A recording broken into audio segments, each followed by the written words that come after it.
These are the names of the sons of Israel who went to Egypt with Jacob, each with his family: Reuben, Simeon, Levi and Judah, Issachar, Zebulun and Benjamin, Dan and Naphtali, Gad and Asher.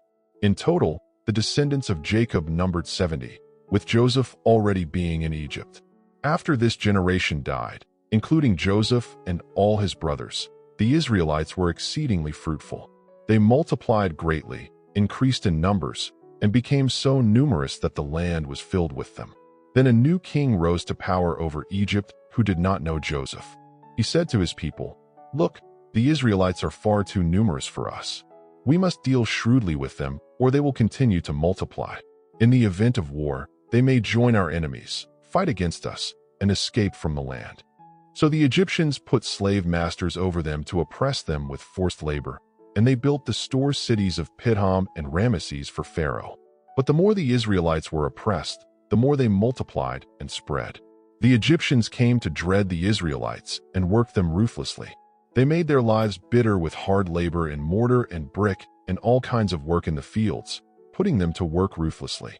Now a man from the tribe of Levi married a Levite woman, and she became pregnant and gave birth to a son. When she saw that he was a fine child, she hid him for 3 months. But when she could hide him no longer, she got a papyrus basket for him and coated it with tar and pitch. She placed the child in it and put it among the reeds along the bank of the Nile. His sister stood at a distance to see what would happen to him. Then Pharaoh's daughter went down to the Nile to bathe, and her attendants were walking along the riverbank. She saw the basket among the reeds and sent her female slave to get it. She opened it and saw the baby. He was crying, and she felt sorry for him. "This is one of the Hebrew babies," she said. Then his sister asked Pharaoh's daughter, "Shall I go and get one of the Hebrew women to nurse the baby for you?" "Yes, go," she answered. So the girl went and got the baby's mother. Pharaoh's daughter said to her, "Take this baby and nurse him for me, and I will pay you." So the woman took the baby and nursed him. When the child grew older, she took him to Pharaoh's daughter, and he became her son. She named him Moses, saying, "I drew him out of the water." One day, after Moses had grown up, he went out to where his own people were and watched them at their hard labor. He saw an Egyptian beating a Hebrew, one of his own people. Looking this way and that, and seeing no one, he killed the Egyptian and hid him in the sand. The next day he went out and saw 2 Hebrews fighting. He asked the one in the wrong, "Why are you hitting your fellow Hebrew?" The man said, "Who made you ruler and judge over us? Are you thinking of killing me as you killed the Egyptian?" Then Moses was afraid and thought, "What I did must have become known." When Pharaoh heard of this, he tried to kill Moses, but Moses fled from Pharaoh and went to live in Midian, where he sat down by a well. Now a priest of Midian had 7 daughters, and they came to draw water and fill the troughs to water their father's flock. Some shepherds came along and drove them away, but Moses got up and came to their rescue and watered their flock. When the girls returned to Reuel their father, he asked them, "Why have you returned so early today?" They answered, "An Egyptian rescued us from the shepherds. He even drew water for us and watered the flock." "And where is he?" Reuel asked his daughters. "Why did you leave him? Invite him to have something to eat." Moses agreed to stay with the man, who gave his daughter Zipporah to Moses in marriage. Zipporah gave birth to a son, and Moses named him Gershom, saying, "I have become a foreigner in a foreign land." During that long period, the king of Egypt died. The Israelites groaned in their slavery and cried out, and their cry for help because of their slavery went up to God. God heard their groaning and remembered his covenant with Abraham, with Isaac, and with Jacob. So God looked on the Israelites and was concerned about them. Now Moses was tending the flock of Jethro, his father-in-law, the priest of Midian, and he led the flock to the far side of the wilderness and came to Horeb, the mountain of God. There the angel of the Lord appeared to him in flames of fire from within a bush. Moses saw that though the bush was on fire, it did not burn up. So Moses thought, "I will go over and see this strange sight, why the bush does not burn up." When the Lord saw that he had gone over to look, God called to him from within the bush, "Moses, Moses." And Moses said, "Here I am." "Do not come any closer," God said. "Take off your sandals, for the place where you are standing is holy ground." Then he said, "I am the God of your father, the God of Abraham, the God of Isaac, and the God of Jacob." At this, Moses hid his face because he was afraid to look at God. The Lord said, I have indeed seen the misery of my people in Egypt. I have heard them crying out because of their slave drivers, and I am concerned about their suffering. So I have come down to rescue them from the hand of the Egyptians and to bring them up out of that land into a good and spacious land, a land flowing with milk and honey, the home of the Canaanites, Hittites, Amorites, Perizzites, Hivites, and Jebusites. And now the cry of the Israelites has reached me, and I have seen the way the Egyptians are oppressing them. So now go. I am sending you to Pharaoh to bring my people the Israelites out of Egypt. But Moses said to God, Who am I that I should go to Pharaoh and bring the Israelites out of Egypt? And God said, I will be with you, and this will be the sign to you that it is I who have sent you. When you have brought the people out of Egypt, you will worship God on this mountain. Moses said to God, Suppose I go to the Israelites and say to them, The God of your fathers has sent me to you. And they ask me, What is his name? Then what shall I tell them? God said to Moses, I am who I am. This is what you are to say to the Israelites. I am has sent me to you. God also said to Moses, Say to the Israelites, The Lord, the God of your fathers, the God of Abraham, the God of Isaac, and the God of Jacob, has sent me to you. This is my name forever, the name you shall call me from generation to generation. Go, assemble the elders of Israel and say to them, The Lord, the God of your fathers, the God of Abraham, Isaac, and Jacob, appeared to me and said, I have watched over you and have seen what has been done to you in Egypt. And I have promised to bring you up out of your misery in Egypt into the land of the Canaanites, Hittites, Amorites, Perizzites, Hivites, and Jebusites, a land flowing with milk and honey. The elders of Israel will listen to you. Then you and the elders are to go to the king of Egypt and say to him, The Lord, the God of the Hebrews, has met with us. Let us take a 3-day journey into the wilderness to offer sacrifices to the Lord our God. But I know that the king of Egypt will not let you go unless a mighty hand compels him. So I will stretch out my hand and strike the Egyptians with all the wonders that I will perform among them.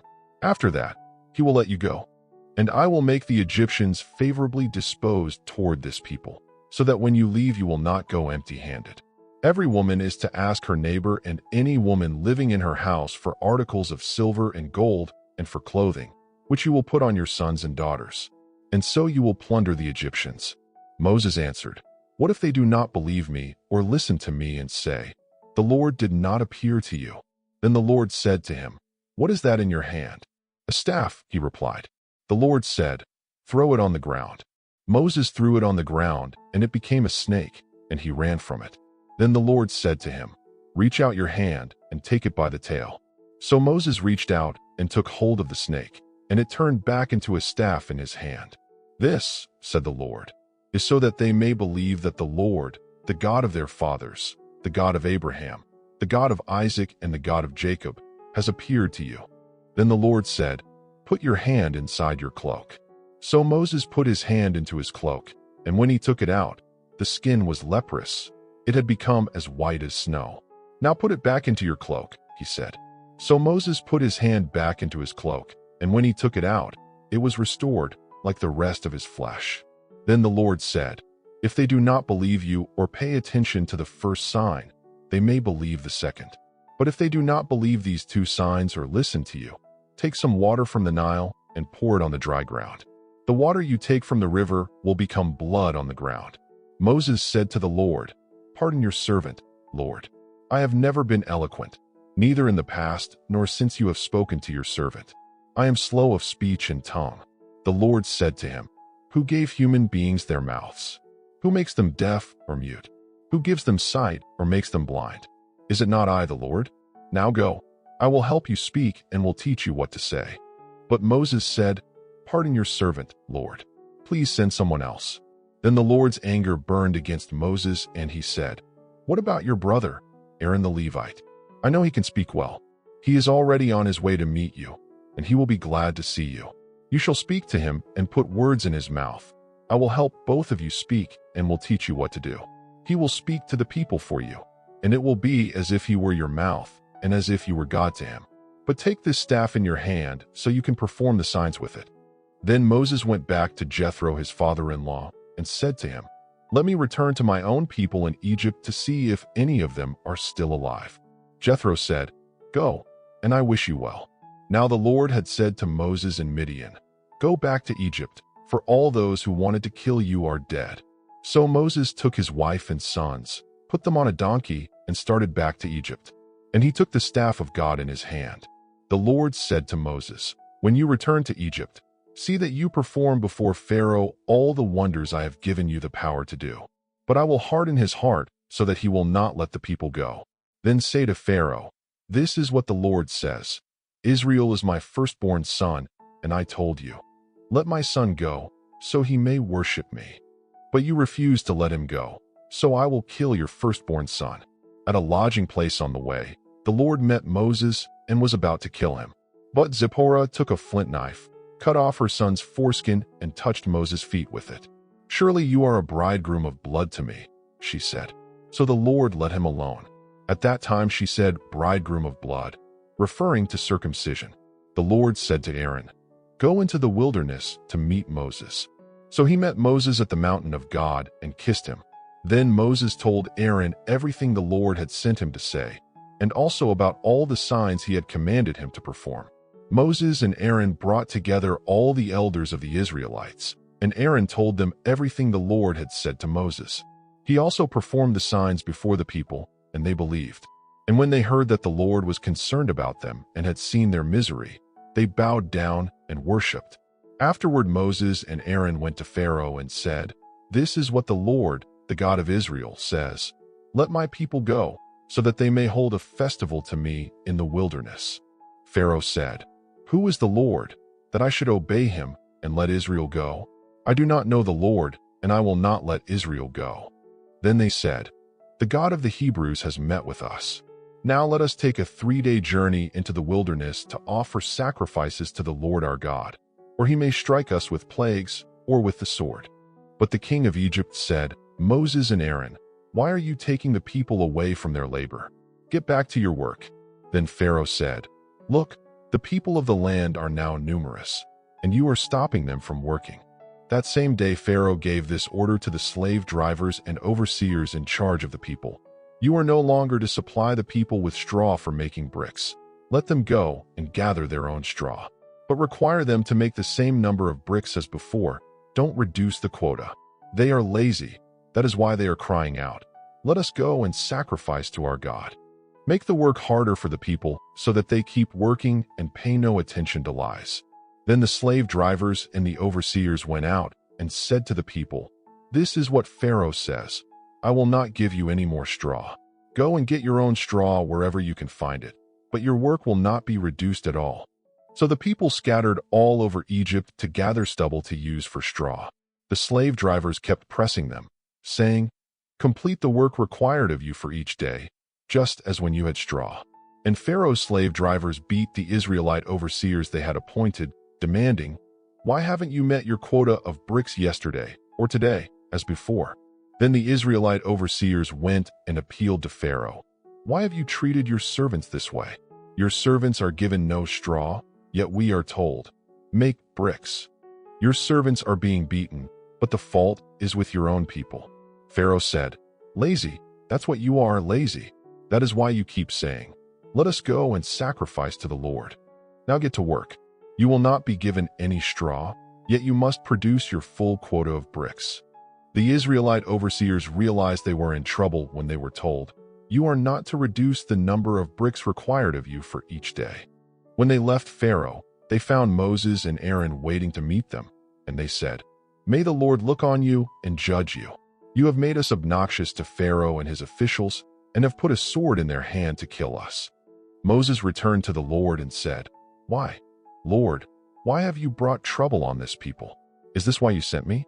Ever since I went to Pharaoh to speak in your name, he has brought trouble on this people, and you have not rescued your people at all."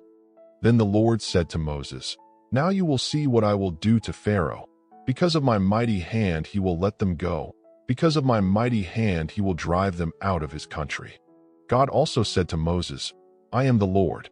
I appeared to Abraham, to Isaac, and to Jacob as God Almighty, but by my name the Lord I did not make myself fully known to them.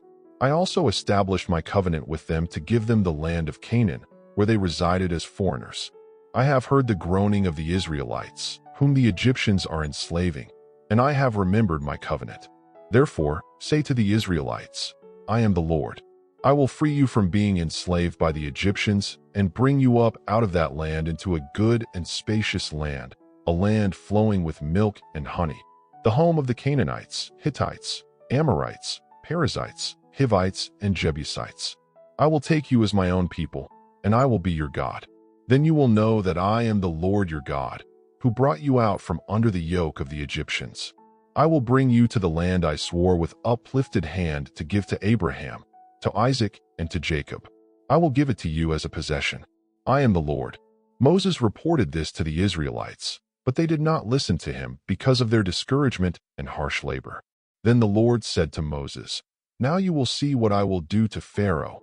He will not listen to you, so that my wonders may be multiplied in Egypt. Moses spoke to the Lord, Suppose the Israelites will not listen to me. Suppose they will not believe me or pay attention to what you say. What then, Lord? The Lord said to Moses, What is that in your hand? A staff, he replied. The Lord said, Throw it on the ground.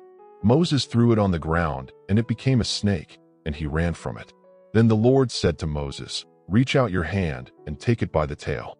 So Moses reached out and took hold of the snake, and it turned back into a staff in his hand. This is so that they may believe that the Lord, the God of their fathers, the God of Abraham, the God of Isaac, and the God of Jacob, has appeared to you.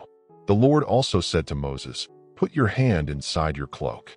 So Moses put his hand into his cloak, and when he took it out, it was leprous. It had become as white as snow. Then the Lord said, Put it back into your cloak. So Moses put his hand back into his cloak, and when he took it out, it was restored, like the rest of his flesh. The Lord said, If they do not believe you or pay attention to the first sign, they may believe the second. But if they do not believe these two signs or listen to you, take some water from the Nile and pour it on the dry ground. The water you take from the river will become blood on the ground. Then the Lord said to Moses, Now go. I am sending you to Pharaoh to bring my people the Israelites out of Egypt. But Moses said to the Lord, Suppose they will not believe me or listen to me and say, The Lord did not appear to you. The Lord said to him, What is that in your hand? A staff, he replied. The Lord told him to use it to perform signs so that the Israelites would believe that the Lord, the God of their fathers, had appeared to him. The Lord also reassured Moses that he would help him speak and teach him what to say. Moses then returned to the Israelites and told them what the Lord had said, performing the signs before them, and they believed. The Lord said to Moses, See, I have made you like God to Pharaoh, and your brother Aaron will be your prophet. You are to say everything I command you, and your brother Aaron is to tell Pharaoh to let the Israelites go out of his country. But I will harden Pharaoh's heart, and though I multiply my signs and wonders in Egypt, he will not listen to you. Then you will say to Pharaoh, This is what the Lord says, Israel is my firstborn son, and I told you, Let my son go, so he may worship me. But you refused to let him go, so I will kill your firstborn son. Moses and Aaron did just as the Lord commanded them. Moses was 80 years old, and Aaron 83 when they spoke to Pharaoh. The Lord said to Moses and Aaron, When Pharaoh says to you, Perform a miracle, then say to Aaron, Take your staff and throw it down before Pharaoh, and it will become a snake. So Moses and Aaron went to Pharaoh and did just as the Lord commanded. Aaron threw his staff down in front of Pharaoh and his officials, and it became a snake. Pharaoh then summoned wise men and sorcerers, and the Egyptian magicians also did the same things by their secret arts. Each one threw down his staff, and it became a snake. But Aaron's staff swallowed up their staffs. Yet Pharaoh's heart became hard, and he would not listen to them, just as the Lord had said. Then the Lord said to Moses, Pharaoh's heart is unyielding. He refuses to let the people go. Go to Pharaoh in the morning as he goes out to the river. Confront him on the bank of the Nile, and take in your hand the staff that was turned into a snake. Then say to him, The Lord, the God of the Hebrews, has sent me to say to you, Let my people go, so that they may worship me in the wilderness. But this time I will send the full force of my hand against Egypt. Then you will know that I am the Lord. The Lord also said to Moses, Say to Pharaoh, This is what the Lord says. By this you will know that I am the Lord. With the staff that is in my hand, I will strike the water of the Nile, and it will be changed into blood. The fish in the Nile will die, and the river will stink. The Egyptians will not be able to drink its water. Blood will be everywhere in Egypt. Then the Lord said to Moses, Go to Pharaoh and say to him, This is what the Lord says. Let my people go, so that they may worship me. If you refuse to let them go, I will send a plague of frogs on your whole country. The Nile will teem with frogs. They will come up into your palace and your bedroom and onto your bed, into the houses of your officials and on your people, and into your ovens and kneading troughs. The frogs will come up on you and your people and all your officials. The Lord said to Moses, Say to Aaron, Stretch out your hand with your staff over the streams, canals, and ponds, and make frogs come up on the land of Egypt. So Aaron stretched out his hand over the waters of Egypt, and the frogs came up and covered the land.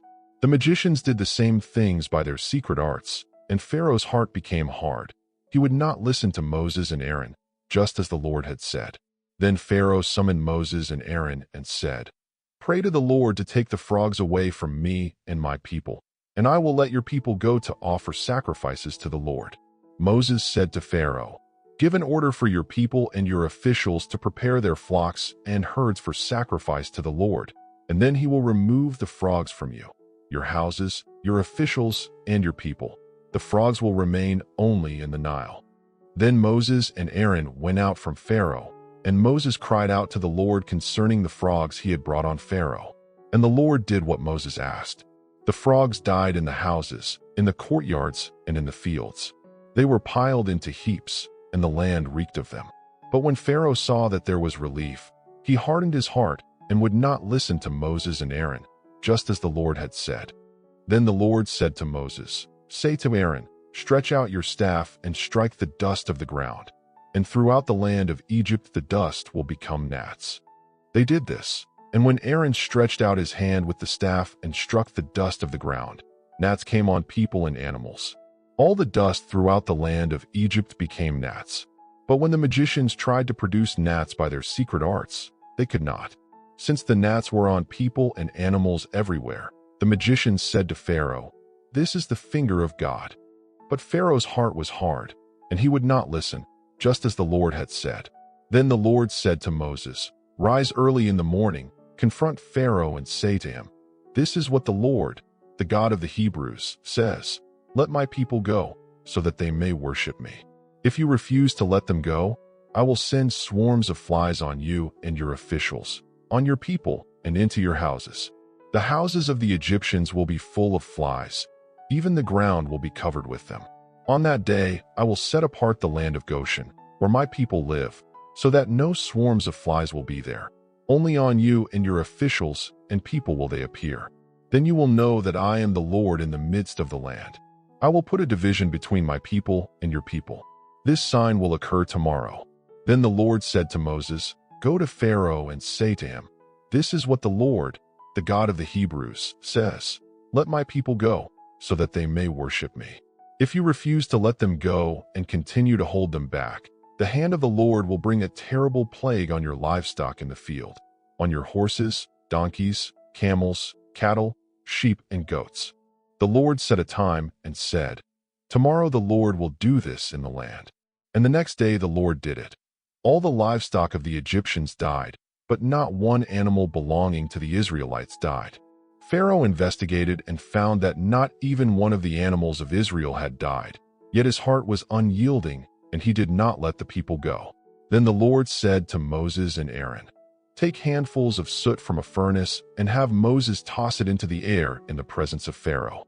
It will become fine dust over the whole land of Egypt, and festering boils will break out on people and animals throughout the land. So they took soot from a furnace and stood before Pharaoh. Moses tossed it into the air, and festering boils broke out on people and animals.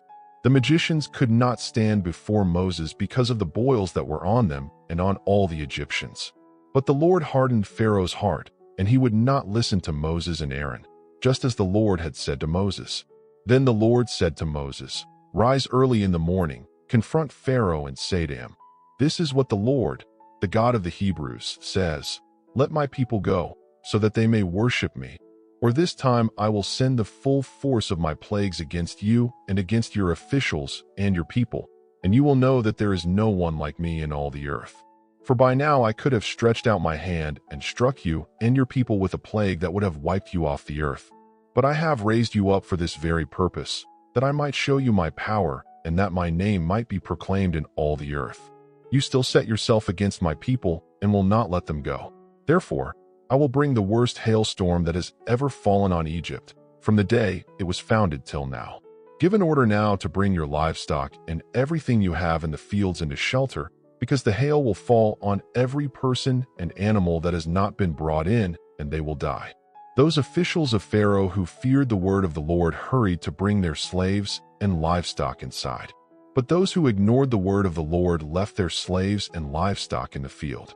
Then the Lord said to Moses, "Stretch out your hand toward the sky, so that hail will fall all over Egypt, on people and animals, and on everything growing in the fields of Egypt." When Moses stretched out his staff toward the sky, the Lord sent thunder and hail, and lightning flashed down to the ground. So the Lord rained hail on the land of Egypt. Hail fell, and lightning flashed back and forth. It was the worst storm in all the land of Egypt since it had become a nation. Throughout Egypt, hail struck everything in the fields, both people and animals. It beat down everything growing in the fields and stripped every tree of its fruit. The only place it did not hail was the land of Goshen, where the Israelites were. Pharaoh summoned Moses and Aaron. "This time I have sinned," he said to them. "The Lord is in the right, and I and my people are in the wrong. Pray to the Lord, for there has been enough thunder and hail. I will let you go. You do not have to stay any longer." Moses said to him, "When I have gone out of the city, I will spread my hands to the Lord. The thunder will stop, and there will be no more hail, so you may know that the earth is the Lord's. But as for you and your officials, I know that you still do not fear the Lord God." The flax and barley were destroyed, since the barley had headed and the flax was in bud. But the wheat and spelt were not destroyed, because they ripen later. Then the Lord said to Moses, "Go to Pharaoh, for I have hardened his heart and the hearts of his officials, so that I may perform these signs of mine among them, that you may tell your children and grandchildren how I dealt harshly with the Egyptians and what signs I performed among them, and that you may know that I am the Lord." So Moses and Aaron went to Pharaoh and said to him, "This is what the Lord, the God of the Hebrews, says. How long will you refuse to humble yourself before me? Let my people go, so that they may worship me. If you refuse to let them go, I will bring locusts into your country tomorrow." Then Pharaoh summoned his officials and said to them, "Tell me, who will let Moses and his people go? You are only hurting yourselves by refusing to let them go. Have you not yet learned from Egypt?" At noon the Lord brought an east wind on the land that all that day and all that night. When it was morning, the wind had brought the locusts. They invaded all Egypt and settled down in every area of the country in great numbers.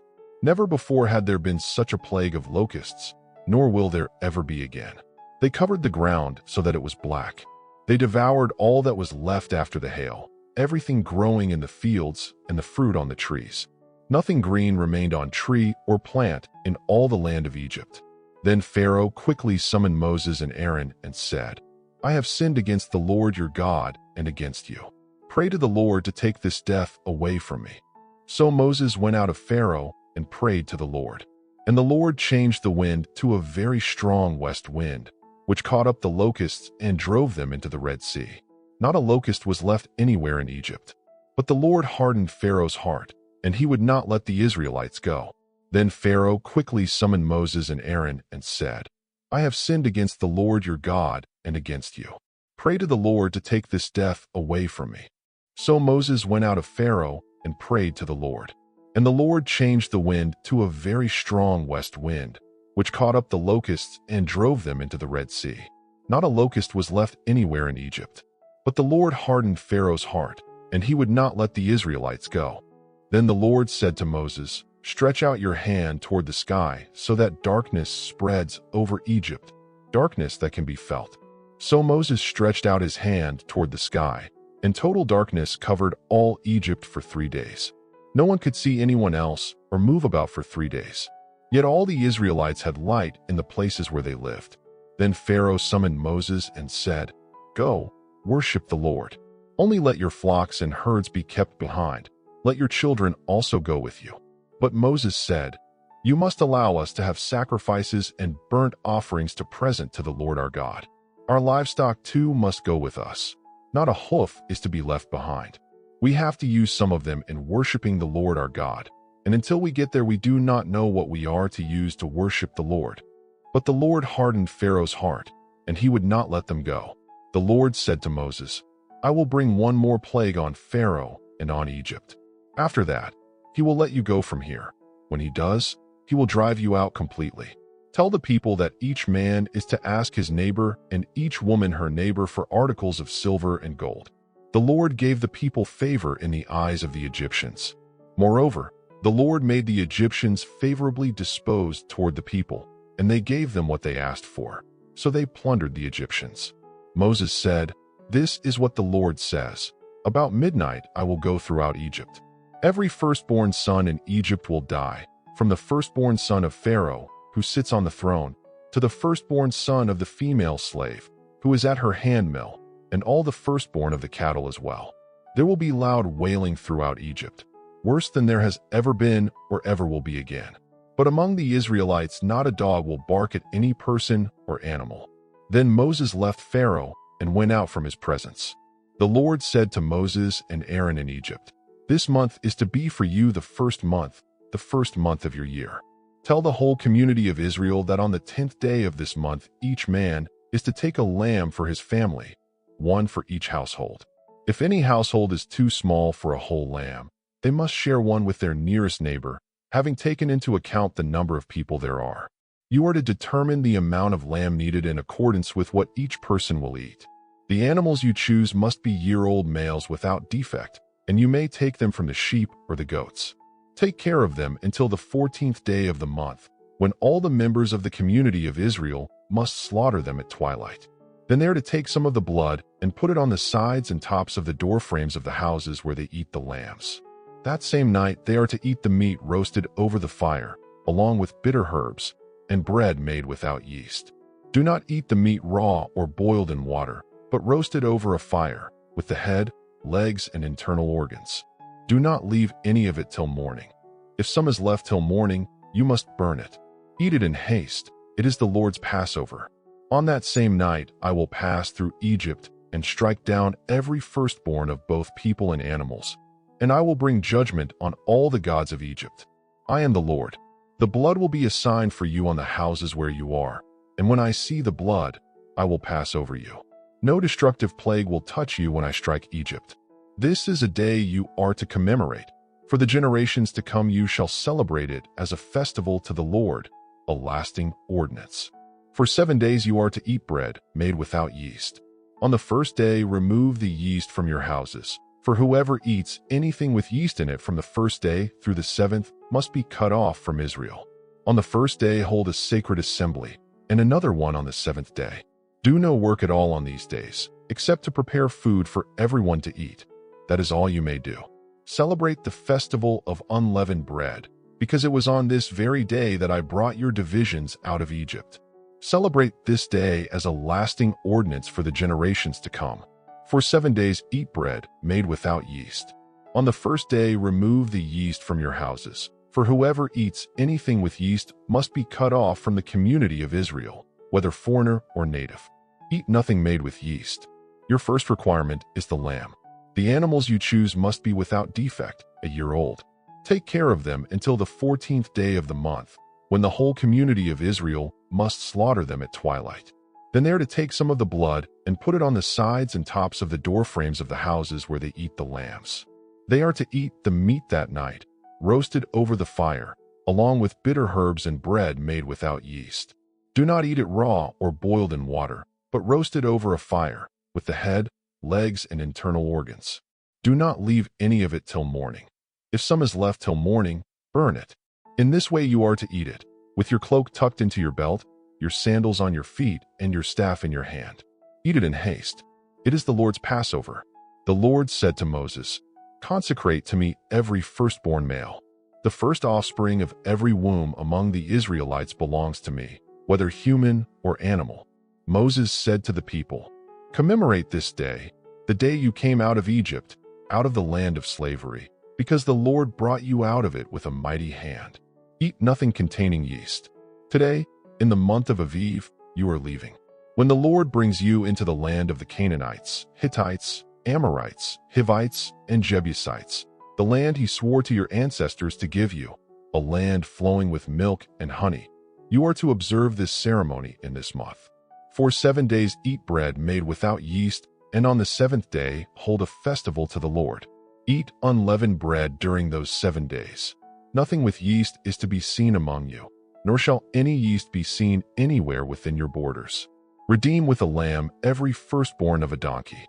If you do not redeem it, break its neck. Redeem every firstborn among your sons.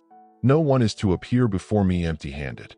During the journey, when the Lord brings you into the land of the Canaanites, as he promised, you are to give over to the Lord the first offspring of every womb. The firstborn of all your animals that are males belong to the Lord. Then you are to celebrate this ceremony at the appointed time in the month of Aviv, for in the month of Aviv the Lord brought you out of Egypt by night. When in the future your children ask you, "What does this ceremony mean to you?" then you shall tell them, "It is the sacrifice of the Lord's Passover, who passed over the houses of the Israelites in Egypt and spared our households when he struck down the Egyptians." On that day tell your children, "I do this because of what the Lord did for me when I came out of Egypt." This observance will be for you like a sign on your hand and a reminder on your forehead that the Lord brought us out of Egypt with his mighty hand. By day the Lord went ahead of them in a pillar of cloud to guide them on their way, and by night in a pillar of fire to give them light, so that they could travel by day or night. Neither the pillar of cloud by day nor the pillar of fire by night left its place in front of the people. Then the Lord said to Moses, "Tell the Israelites to turn back and encamp near Pi-Hahiroth, between Migdol and the sea. They are to encamp by the sea, directly opposite Baal-zephon. Pharaoh will think, 'The Israelites are wandering around the land in confusion, hemmed in by the desert.'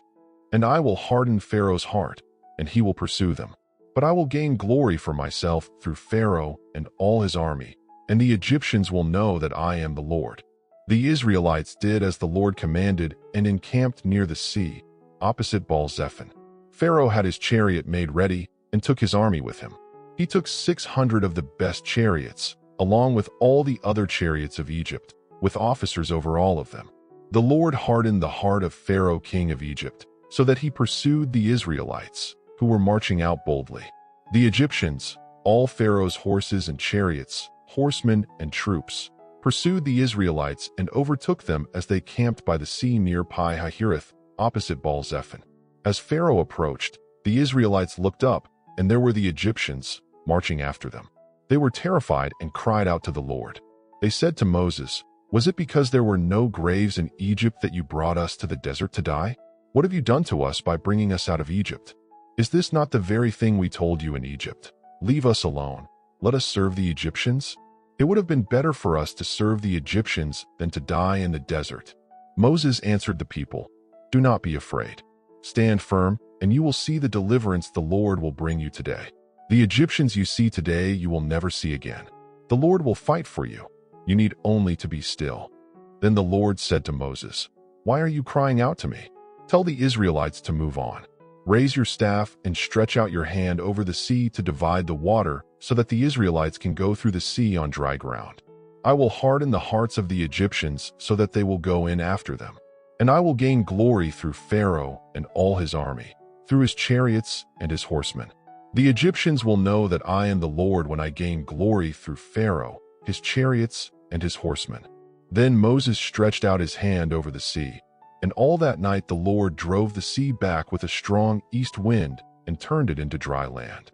The waters were divided, and the Israelites went through the sea on dry ground, with a wall of water on their right and on their left.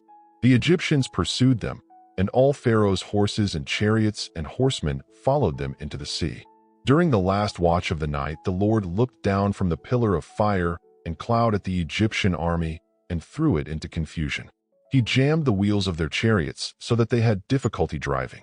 And the Egyptians said, "Let's get away from the Israelites. The Lord is fighting for them against Egypt." Then the Lord said to Moses, Stretch out your hand over the sea so that the waters may flow back over the Egyptians and their chariots and horsemen." Moses stretched out his hand over the sea, and at daybreak the sea went back to its place. The Egyptians were fleeing toward it, and the Lord swept them into the sea. The water flowed back and covered the chariots and horsemen, the entire army of Pharaoh that had followed the Israelites into the sea. Not one of them survived, but the Israelites went through the sea on dry ground, with a wall of water on their right and on their left. That day the Lord saved Israel from the hands of the Egyptians, and Israel saw the Egyptians lying dead on the shore. And when the Israelites saw the mighty hand of the Lord displayed against the Egyptians, the people feared the Lord and put their trust in him and in Moses his servant. Then Moses and the Israelites sang this song to the Lord. "I will sing to the Lord, for he is highly exalted. Both horse and driver he has hurled into the sea. The Lord is my strength and my defense. He has become my salvation. He is my God, and I will praise him, my father's God, and I will exalt him. The Lord is a warrior. The Lord is his name. Pharaoh's chariots and his army he has hurled into the sea. The best of Pharaoh's officers are drowned in the Red Sea. The deep waters have covered them. They sank to the depths like a stone. Your right hand, Lord, was majestic in power. Your right hand, Lord, shattered the enemy. In the greatness of your majesty you threw down those who opposed you. You unleashed your burning anger. It consumed them like stubble. By the blast of your nostrils the waters piled up. The surging waters stood up like a wall. The deep waters congealed in the heart of the sea. The enemy boasted, "I will pursue. I will overtake them. I will divide the spoils. I will gorge myself on them. I will draw my sword and my hand will destroy them." But you blew with your breath, and the sea covered them. They sank like lead in the mighty waters. Who among the gods is like you, Lord? Who is like you, majestic in holiness, awesome in glory, working wonders? You stretched out your right hand, and the earth swallowed your enemies. In your unfailing love you will lead the people you have redeemed. In your strength you will guide them to your holy dwelling. The nations will hear and tremble. Anguish will grip the people of Philistia. The chiefs of Edom will be terrified. The leaders of Moab will be seized with trembling. The people of Canaan will melt away. Terror and dread will fall on them. By the power of your arm they will be as still as a stone, until your people pass by, Lord, until the people you bought pass by. You will bring them in and plant them on the mountain of your inheritance, the place, Lord, you made for your dwelling, the sanctuary, Lord, your hands established. The Lord reigns forever and ever. The whole Israelite community set out from Elim and came to the desert of Sin, which is between Elim and Sinai, on the 15th day of the second month after they had come out of Egypt. In the desert the whole community grumbled against Moses and Aaron. The Israelites said to them, "If only we had died by the Lord's hand in Egypt. There we sat around pots of meat and ate all the food we wanted. But you have brought us out into this desert to starve this entire assembly to death." Then the Lord said to Moses, "I will rain down bread from heaven for you. The people are to go out each day and gather enough for that day. In this way I will test them and see whether they will follow my instructions. On the 6th day they are to prepare what they bring in, and that is to be twice as much as they gather on the other days." So Moses and Aaron said to all the Israelites, "In the evening you will know that it was the Lord who brought you out of Egypt, and in the morning you will see the glory of the Lord, because he has heard your grumbling against him. Who are we, that you should grumble against us?" Then Moses said, "This will happen when the Lord gives you meat to eat in the evening and all the bread you want in the morning, because he has heard your grumbling against him. Who are we? You are not grumbling against us, but against the Lord." Then the Lord said to Moses, "I will rain down bread from heaven for you. The people are to go out each day and gather enough for that day.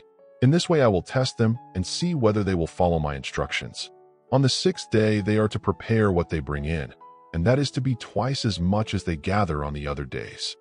So Moses and Aaron said to all the Israelites, "In the evening you will know that it was the Lord who brought you out of Egypt, and in the morning you will see the glory of the Lord, because he has heard your grumbling against him.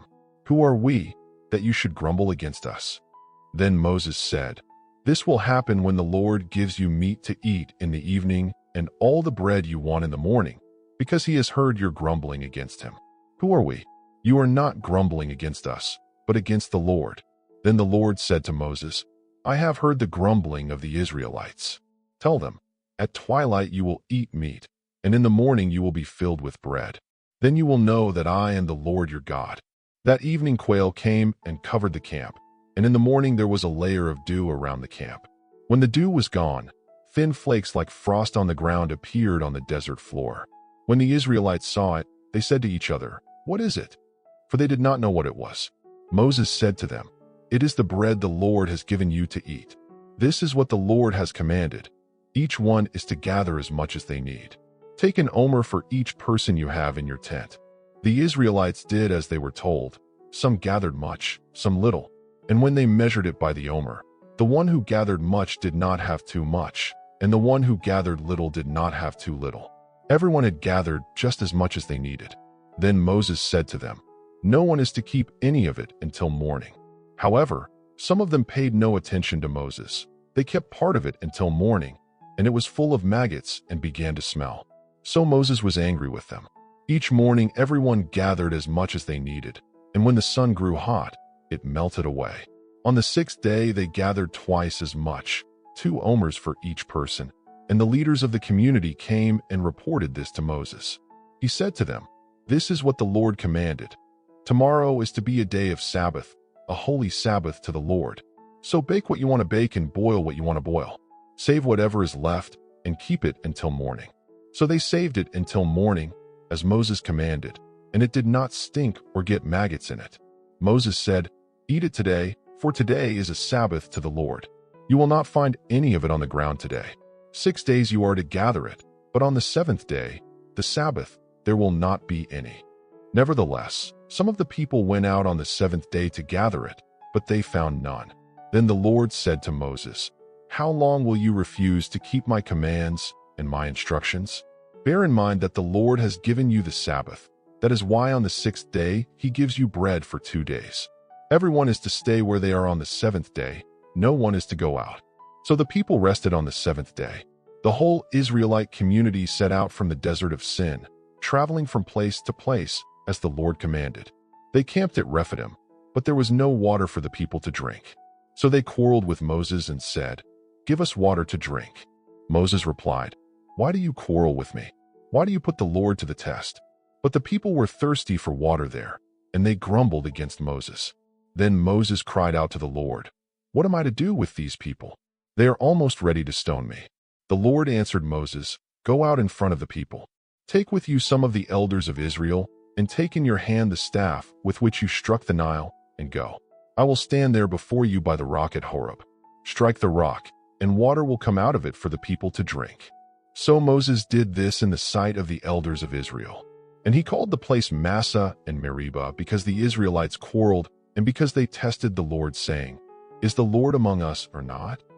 Then Amalek came and fought with Israel at Rephidim. Moses said to Joshua, "Choose some of our men and go out to fight the Amalekites. Tomorrow I will stand on top of the hill with the staff of God in my hands." So Joshua fought the Amalekites as Moses had ordered, and Moses, Aaron, and Hur went to the top of the hill. As long as Moses held up his hands, the Israelites were winning, but whenever he lowered his hands, the Amalekites were winning. When Moses' hands grew tired, they took a stone and put it under him, and he sat on it. Aaron and Hur held his hands up, one on one side, one on the other, so that his hands remained steady till sunset. So Joshua overcame the Amalekite army with the sword. Then the Lord said to Moses, "Write this on a scroll as something to be remembered, and make sure that Joshua hears it, because I will completely blot out the name of Amalek from under heaven." Moses built an altar and called it "The Lord is my banner." He said, "Because hands were lifted up against the throne of the Lord will be at war against the Amalekites from generation to generation." Jethro, the priest of Midian and father-in-law of Moses, heard of everything God had done for Moses and for Israel his people, that the Lord had brought Israel out of Egypt. Jethro, Moses' father-in-law, took Moses' wife and sons, whom he had sent back, and they came to him in the wilderness where he was camped near the mountain of God. Jethro sent a message to Moses, "I, your father-in-law Jethro, am coming to you with your wife and her 2 sons." So Moses went out to meet his father-in-law and bowed down and kissed him. They asked each other about their families and then went into the tent. Moses told his father-in-law all that the Lord had done to Pharaoh and the Egyptians for Israel's sake, all the hardships they had met along the way, and how the Lord had delivered them.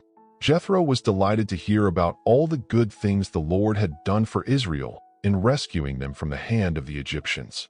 Jethro said, "Praise be to the Lord, who rescued you from the hand of the Egyptians and of Pharaoh, and who rescued the people from the hand of the Egyptians. Now I know that the Lord is greater than all other gods, for he did this to those who had treated Israel arrogantly." Then Jethro, Moses' father-in-law, brought a burnt offering and other sacrifices to God, and Aaron came with all the elders of Israel to eat a meal with Moses' father-in-law in the presence of God. The next day Moses took his seat to serve as judge for the people, and they stood around him from morning till evening.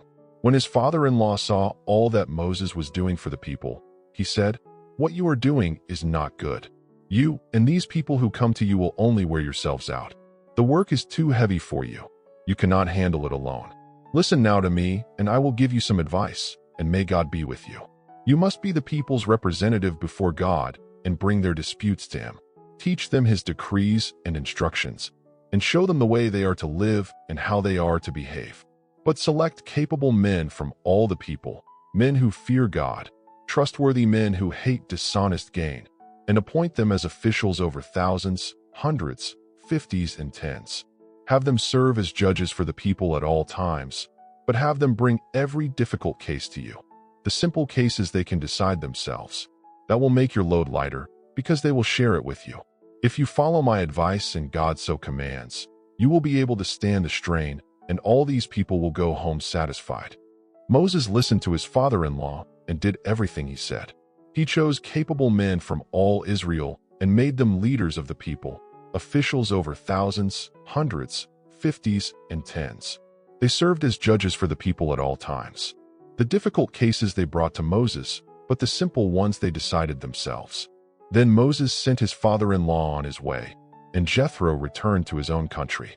On the 3rd month after the Israelites left Egypt, on the very day, they came to the desert of Sinai. After they set out from Rephidim, they entered the desert of Sinai and camped in the desert in front of the mountain. Then Moses went up to God, and the Lord called to him from the mountain and said, "This is what you are to say to the descendants of Jacob, and what you are to tell the people of Israel. You yourselves have seen what I did to Egypt, and how I carried you on eagle's wings and brought you to myself. Now if you obey me fully and keep my covenant, then out of all nations you will be my treasured possession. Although the whole earth is mine, you will be for me a kingdom of priests and a holy nation. These are the words you are to speak to the Israelites." Moses went and summoned the elders of the people and set before them all the words the Lord had commanded him to speak. The people all responded together, "We will do everything the Lord has said." So Moses brought their answer back to the Lord. Then the Lord said to Moses, "I am going to come to you in a dense cloud, so that the people will hear me speaking with you and will always put their trust in you." Moses told the Lord what the people had said. The Lord said to Moses, "Go to the people and consecrate them today and tomorrow. Have them wash their clothes and be ready by the 3rd day, because on that day the Lord will come down on Mount Sinai in the sight of all the people.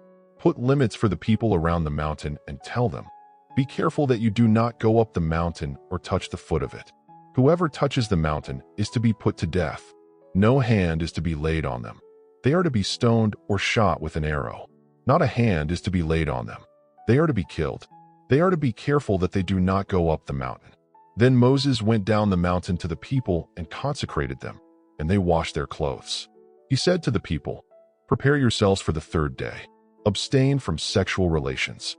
On the morning of the 3rd day there was thunder and lightning, with a thick cloud over the mountain, and a very loud trumpet blast. Everyone in the camp trembled. Then Moses led the people out of the camp to meet with God, and they stood at the foot of the mountain. Mount Sinai was covered with smoke, because the Lord descended on it in fire. The smoke billowed up from it like smoke from a furnace, and the whole mountain trembled violently. As the sound of the trumpet grew louder and louder, Moses spoke, and the voice of God answered him. The Lord came down on Mount Sinai to the top of the mountain. The Lord called Moses to the top of the mountain, and Moses went up. And God spoke all these words. I am the Lord your God, who brought you out of Egypt, out of the land of slavery. You shall have no other gods before me. You shall not make for yourself an image in the form of anything in heaven above, or on the earth beneath, or in the waters below. You shall not bow down to them or worship them.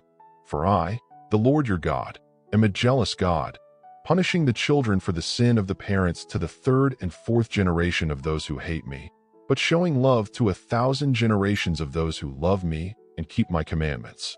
You shall not misuse the name of the Lord your God, for the Lord will not hold anyone guiltless who misuses his name. Remember the Sabbath day by keeping it holy.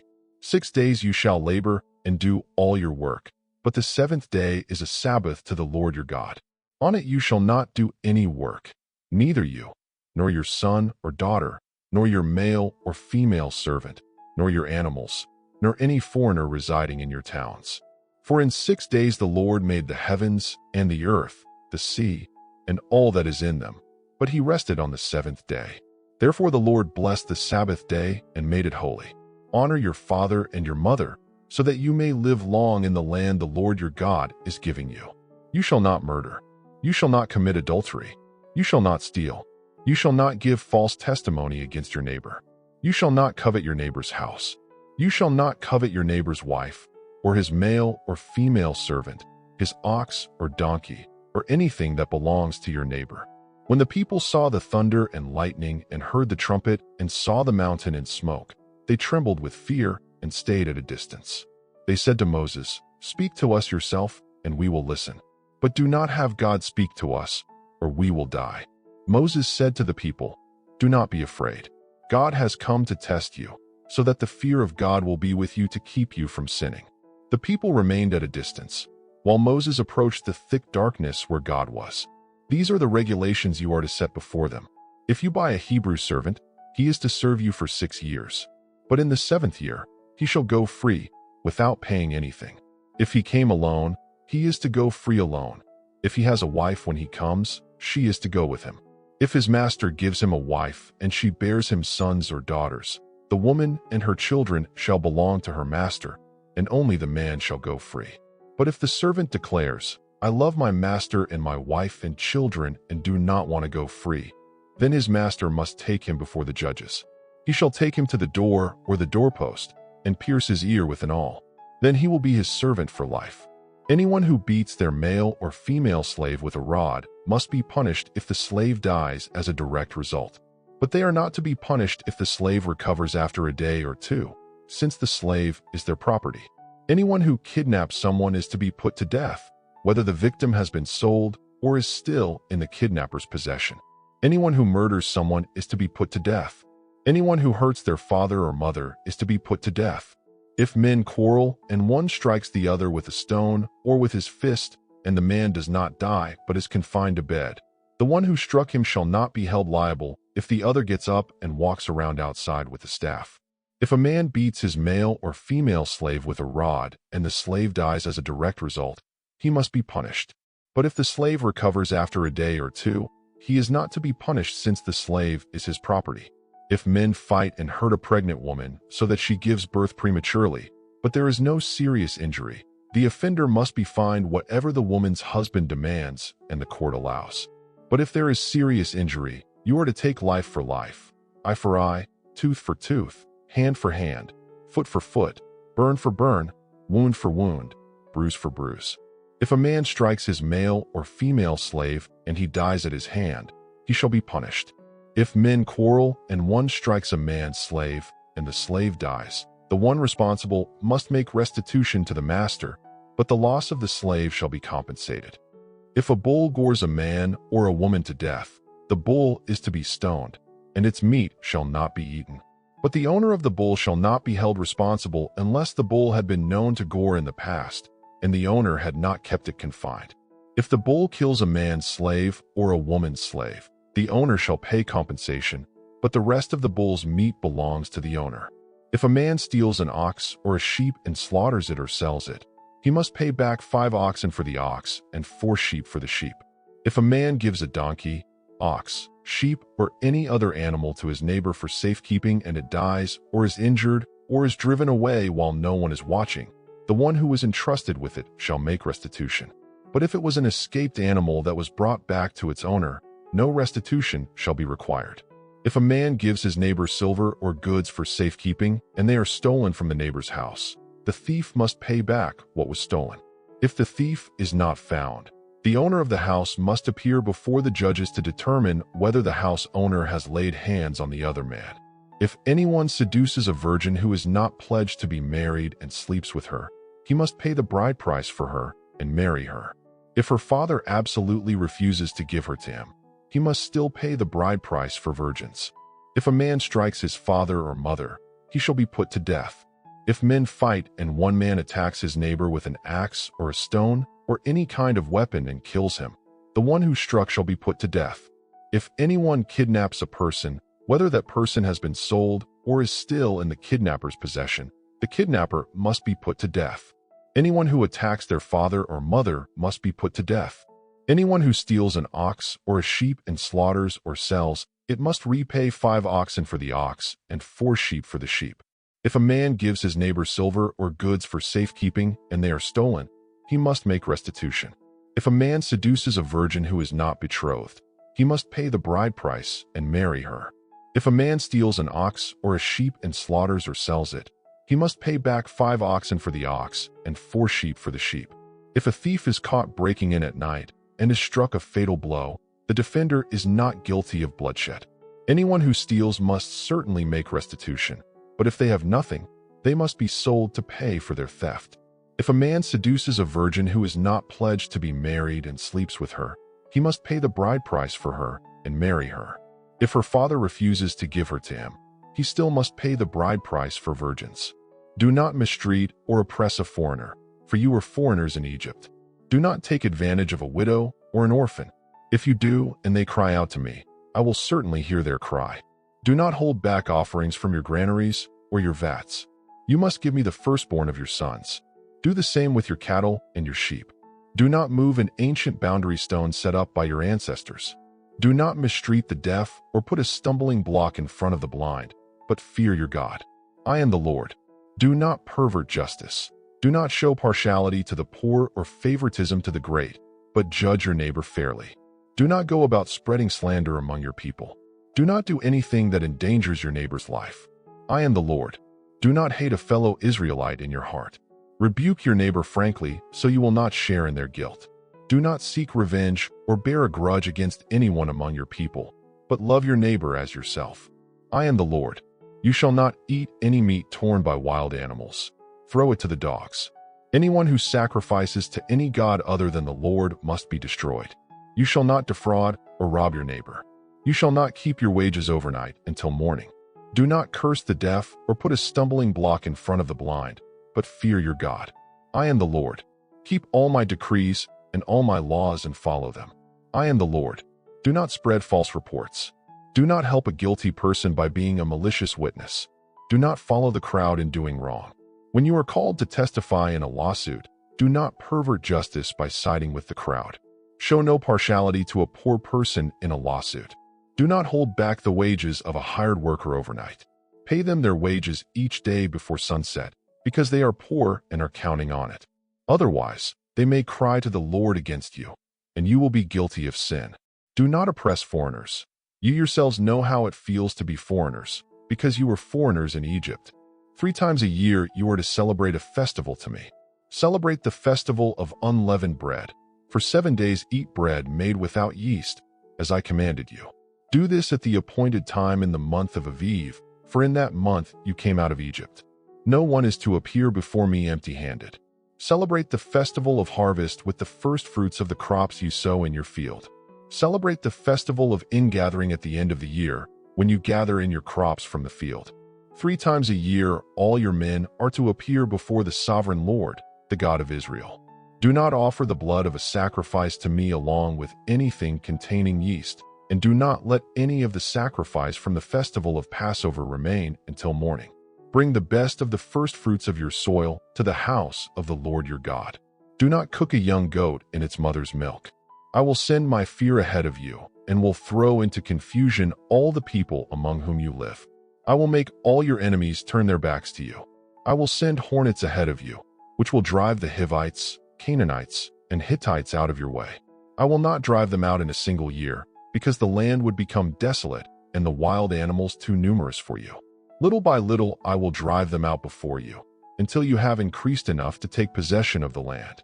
I will establish your borders from the Red Sea to the Mediterranean Sea, and from the desert to the Euphrates River. I will give into your hands the people who live in the land, and you will drive them out before you. Do not make a covenant with them or with their gods. Do not let them live in your land, or they will cause you to sin against me, because the worship of their gods will certainly be a snare to you. Do not bow down to their gods, or serve them, or follow their practices. You must demolish them and break their sacred stones to pieces. Cut down their Asherah poles and burn their idols in the fire. Celebrate my Sabbaths and have reverence for my sanctuary. I am the Lord.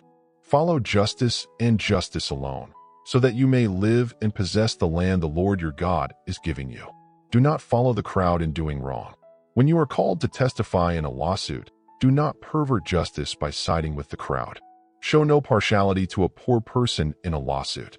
3 times a year you are to hold a festival to me. Bring a burnt offering to me in accordance with what I have said, and rejoice before me. Be careful not to offer a sacrifice to me along with anything containing yeast. Eat it in the prescribed way, or you will be guilty of sin. Bring the best of the first fruits of your soil to the house of the Lord your God. Do not cook a young goat in its mother's milk. I will send my terror ahead of you and throw into confusion all the people you encounter. I will make all your enemies turn their backs to you.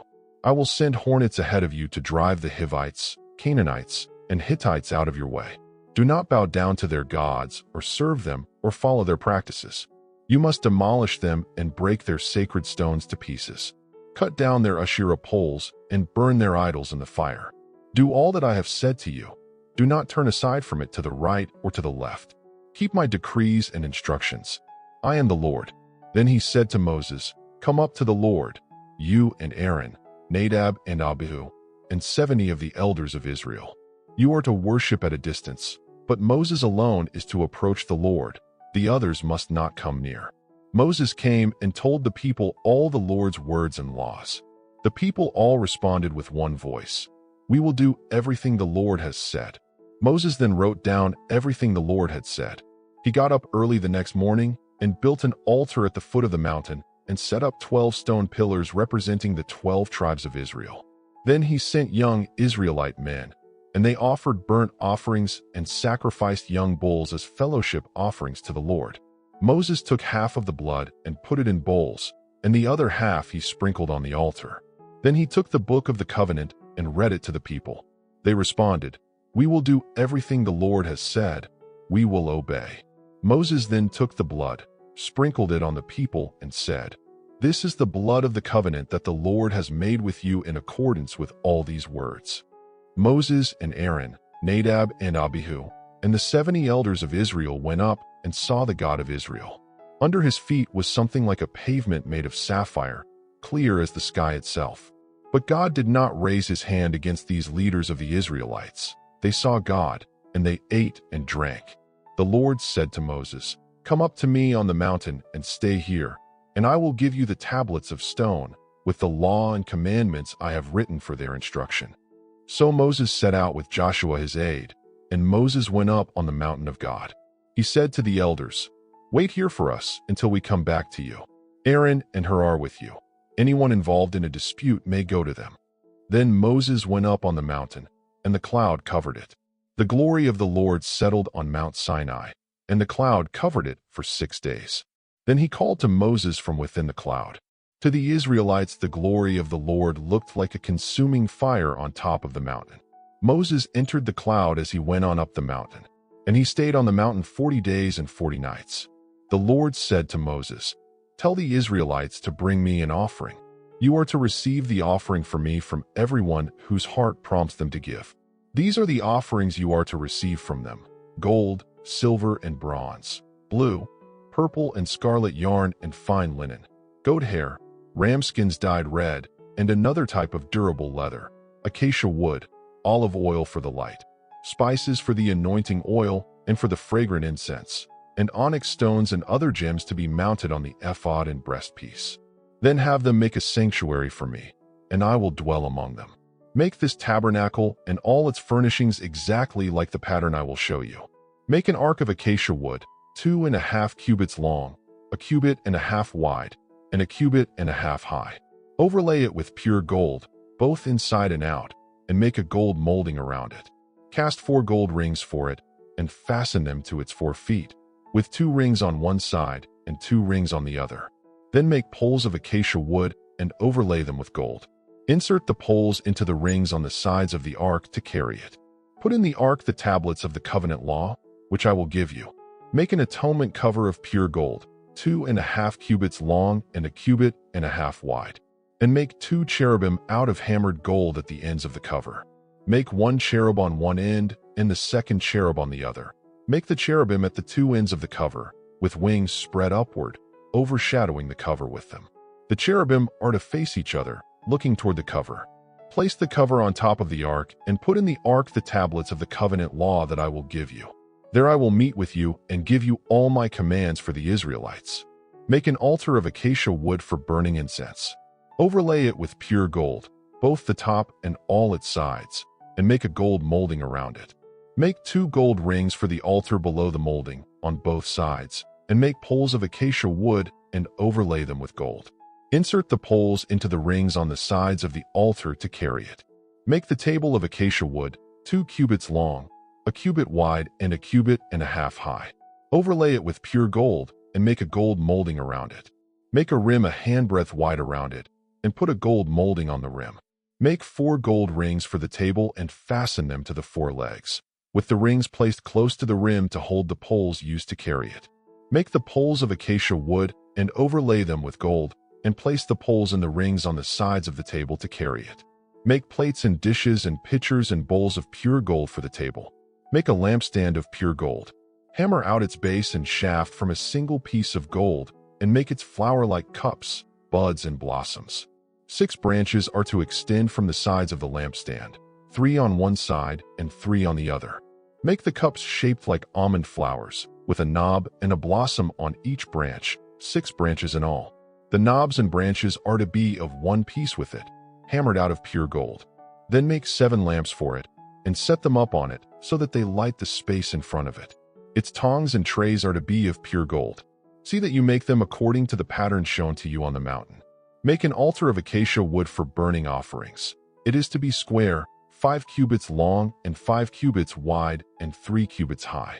Make a horn at each of the 4 corners, and overlay the altar with bronze. Make all its utensils of bronze, its pots to remove ashes, and its shovels, sprinkling bowls, meat forks, and fire pans. Make a courtyard for the tabernacle. The south side is to be 100 cubits long and have curtains of finely twisted linen with 20 posts and 20 bronze bases. The north side is to be 100 cubits long and have curtains with 20 posts and 20 bronze bases. The length of the west side is to be 50 cubits with 10 posts and 10 bases, and the length of the east side is to be 50 cubits with 10 posts and 10 bases.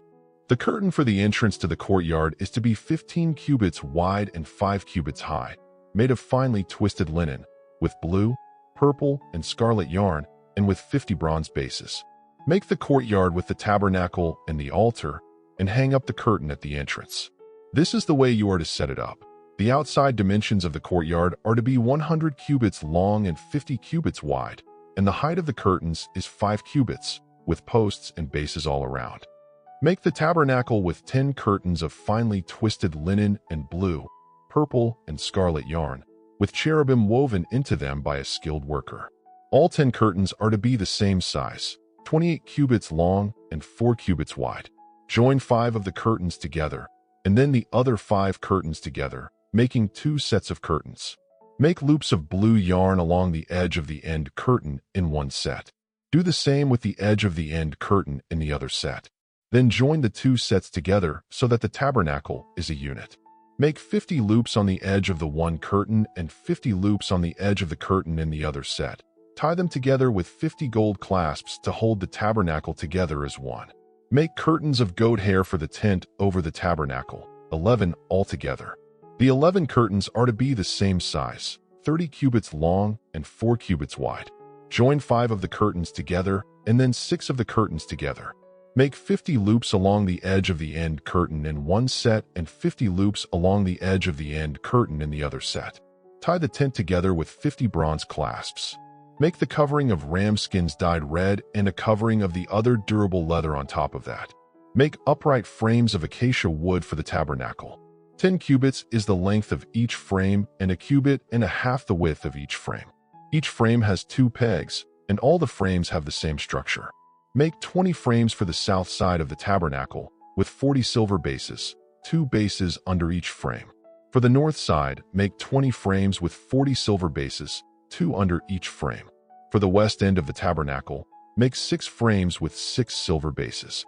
Make 2 frames for the corners of the tabernacle on that side, so that the 2 frames will be one piece at the bottom and joined together at the top. Make 5 crossbars of acacia wood for the frames. Overlay them with gold. The middle crossbar is to run from end to end at the center of the frames. Overlay the frames with gold and make their hooks of gold to hold the crossbars.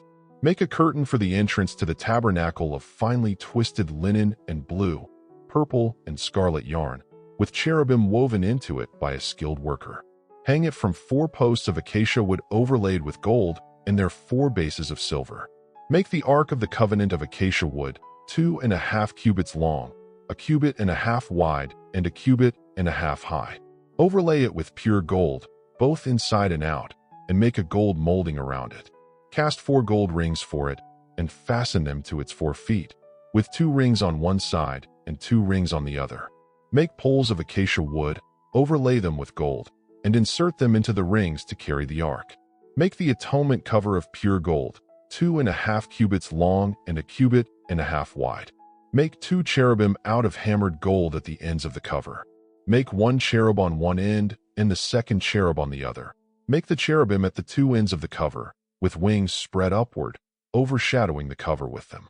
The cherubim are to face each other, looking toward the cover. Place the cover on top of the ark and put in the ark the tablets of the covenant law that I will give you.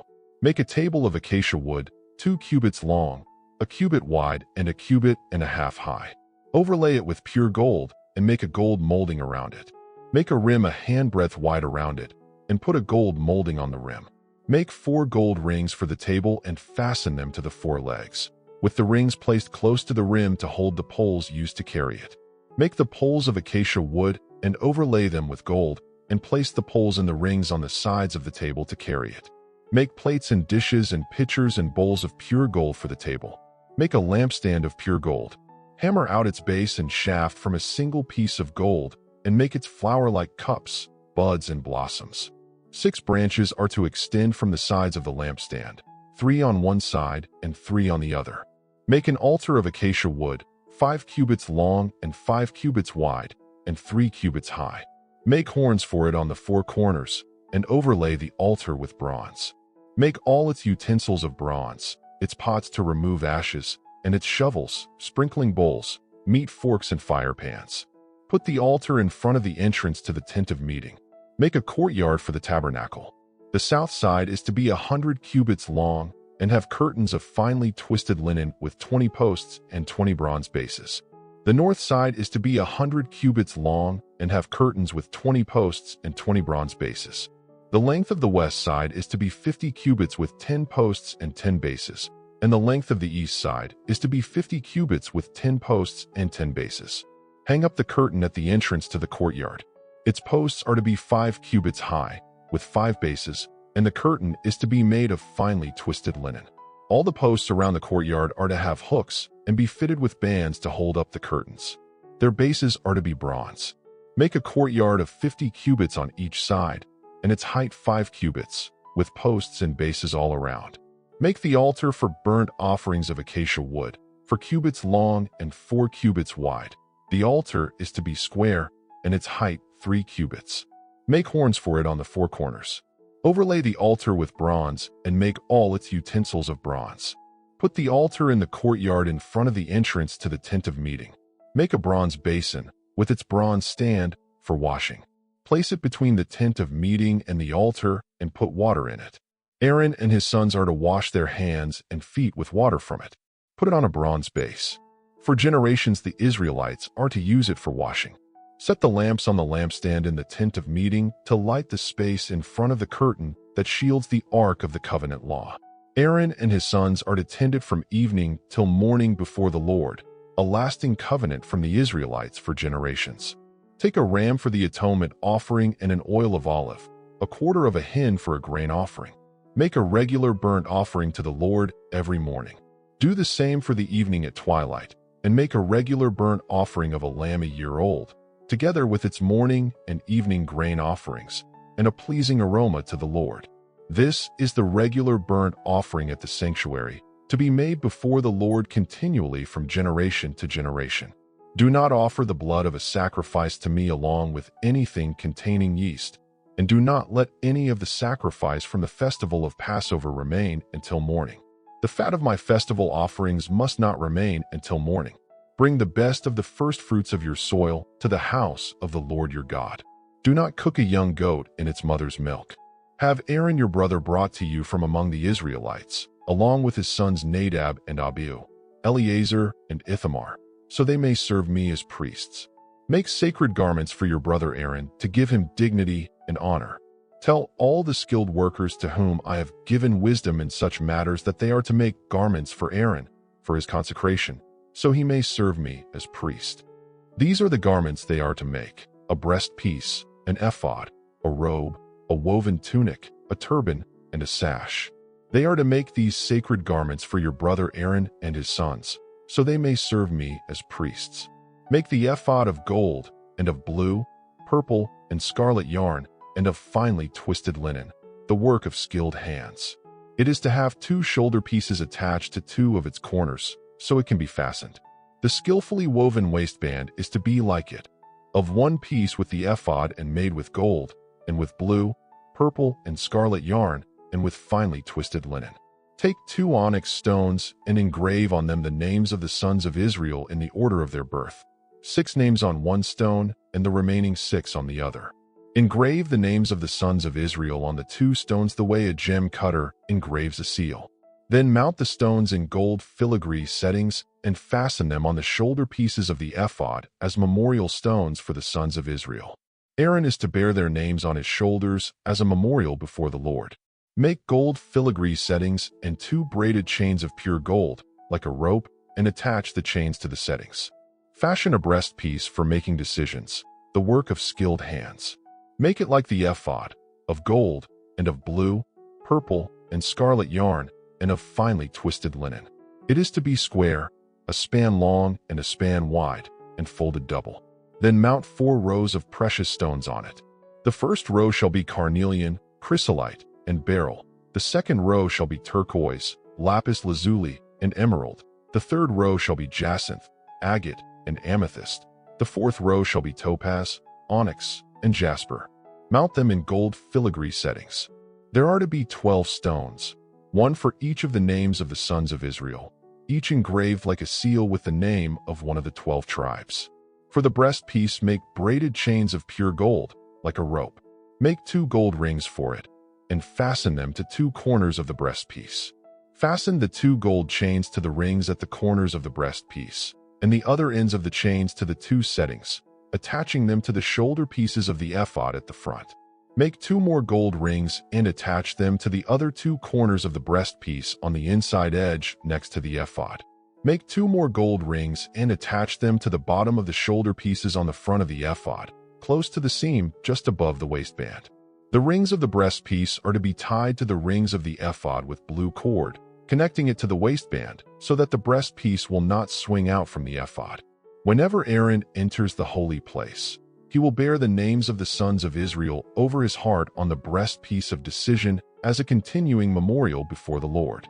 Also put the Urim and the Thummim in the breastpiece, so they may be over Aaron's heart whenever he enters the presence of the Lord. Thus Aaron will always bear the means of making decisions for the Israelites over his heart before the Lord. Make the robe of the ephod entirely of blue cloth, with an opening for the head in its center. There shall be a woven edge like a collar around this opening, so that it will not tear. Make pomegranates of blue, purple and scarlet yarn around the hem of the robe, with gold bells between them. The gold bells and the pomegranates are to alternate around the hem of the robe. Aaron must wear it when he ministers. The sound of the bells will be heard when he enters the holy place before the Lord and when he comes out, so that he will not die. Make a plate of pure gold and engrave on it, as on a seal, holy to the Lord. Fasten a blue cord to it to attach it to the front of the turban. It is to be on Aaron's forehead, and he will bear the guilt involved in the sacred gifts the Israelites consecrate, whatever their gifts may be. It will be on Aaron's forehead continually, so that they will be acceptable to the Lord. Weave the tunic of fine linen and make the turban of fine linen. The sash is to be the work of an embroiderer. Make tunics, sashes, and caps for Aaron's sons to give them dignity and honor. After you put these clothes on your brother Aaron and his sons, anoint and ordain them. Consecrate them so they may serve me as priests. Make linen undergarments reaching from the waist to the thigh. Aaron and his sons must wear them whenever they enter the tent of meeting or approach the altar to minister in the holy place, so that they will not incur guilt and die. This is to be a lasting ordinance for Aaron and his descendants. This is what you are to do to consecrate them, so they may serve me as priests. Take a young bull and 2 rams without defect. And from the finest wheat flour make round loaves without yeast, thick loaves without yeast and with olive oil mixed in, and thin loaves without yeast and brushed with olive oil. Put them in a basket and present them along with the bull and the 2 rams. Then bring Aaron and his sons to the entrance to the tent of meeting and wash them with water. Take the garments and dress Aaron with the tunic, the robe of the ephod itself, and the breastpiece. Fasten the ephod on him by its skillfully woven waistband. Put the turban on his head and attach the sacred emblem to the turban. Take the anointing oil and anoint him by pouring it on his head. Bring his sons and dress them in tunics and fasten caps on them. Then tie sashes on Aaron and his sons. The priesthood is theirs by a lasting ordinance. Then you shall ordain Aaron and his sons. Bring the bull to the front of the tent of meeting, and Aaron and his sons shall lay their hands on its head. Slaughter it in the Lord's presence at the entrance to the tent of meeting. Take some of the bull's blood and put it on the horns of the altar with your finger, and pour out the rest of it at the base of the altar. Then take all the fat on the internal organs, the long lobe of the liver, and both kidneys with the fat on them, and burn them on the altar. But burn the bull's flesh and its hide and its intestines outside the camp. It is a sin offering. Take one of the rams, and Aaron and his sons shall lay their hands on its head. Slaughter it, and take the blood and splash it against the sides of the altar. Cut the ram into pieces and wash the internal organs and the legs, putting them with the head and the other pieces. Then burn the entire ram on the altar. It is a burnt offering to the Lord, a pleasing aroma, a food offering presented to the Lord. Take the other ram, and Aaron and his sons shall lay their hands on its head. Slaughter it. Take some of its blood and put it on the lobes of the right ears of Aaron and his sons, on the thumbs of their right hands, and on the big toes of their right feet. Then splash blood against the sides of the altar. And take some blood from the altar and some of the anointing oil and sprinkle it on Aaron and his garments, and on his sons and their garments. Then he and his sons and their garments will be consecrated. Take from this ram the fat tail, the fat on the internal organs, the long lobe of the liver, both kidneys with the fat on them, and the right thigh. This is the ram for the ordination. From the basket of bread made without yeast, which is before the Lord, take 1 round loaf, 1 thick loaf with olive oil mixed in, and 1 thin loaf. Put all these in the hands of Aaron and his sons, and have them wave them before the Lord as a wave offering. Then take them from their hands and burn them on the altar along with the burnt offering for a pleasing aroma to the Lord, a food offering presented to the Lord. After you take the breast of the ram for Aaron's ordination, wave it before the Lord as a wave offering, and it will be your share.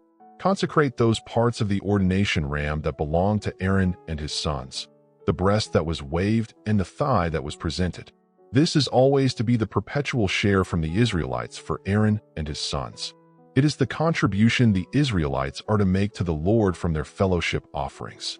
Aaron's sacred garments will belong to his descendants so that they can be anointed and ordained in them. The son who succeeds him as priest and comes to the tent of meeting to minister in the holy place is to wear them 7 days. Take the ram for the ordination and cook the meat in a sacred place. Aaron and his sons are to eat the meat of the ram and the bread in the basket at the entrance to the tent of meeting. They are to eat these offerings by which atonement was made for their ordination and consecration. But no one else may eat them, because they are sacred. And if any of the meat of the ordination ram or any bread is left over till morning, burn it up. It must not be eaten, because it is sacred. Do for Aaron and his sons everything I have commanded you, taking 7 days to ordain them. Sacrifice a bull each day as a sin offering to make atonement. Purify the altar by making atonement for it, and anoint it to consecrate it. For 7 days make atonement for the altar and consecrate it. Then the altar will be most holy, and whatever touches it will be holy. This is what you are to offer on the altar regularly each day, 2 lambs a year old. Offer one in the morning and the other at twilight.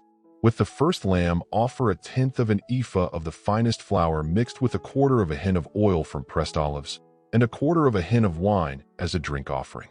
Sacrifice the other lamb at twilight with the same grain offering and its drink offering as in the morning, a pleasing aroma, a food offering presented to the Lord. For the generations to come, this burnt offering is to be made regularly at the entrance to the tent of meeting before the Lord. There I will meet you and speak to you. There also I will meet with the Israelites, and the place will be consecrated by my glory. So I will consecrate the tent of meeting and the altar, and will consecrate Aaron and his sons to serve me as priests. Then I will dwell among the Israelites and be their God.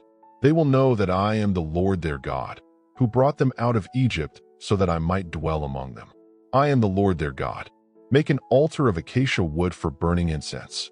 It is to be square, 1 cubit long and 1 cubit wide, and 2 cubits high, its horns of one piece with it. Overlay the top and all the sides and the horns with pure gold, and make a gold molding around it. Make 2 gold rings for the altar below the molding, 2 on each of the opposite sides, to hold the poles used to carry it. Make the poles of acacia wood and overlay them with gold. Put the altar in front of the curtain that shields the ark of the covenant law, before the atonement cover that is over the tablets of the covenant law, where I will meet with you. Aaron must burn fragrant incense on the altar every morning when he tends the lamps. He must burn incense again when he lights the lamps at twilight, so incense will burn regularly before the Lord for the generations to come. Do not offer on this altar any other incense or any burnt offering or grain offering, and do not pour a drink offering on it.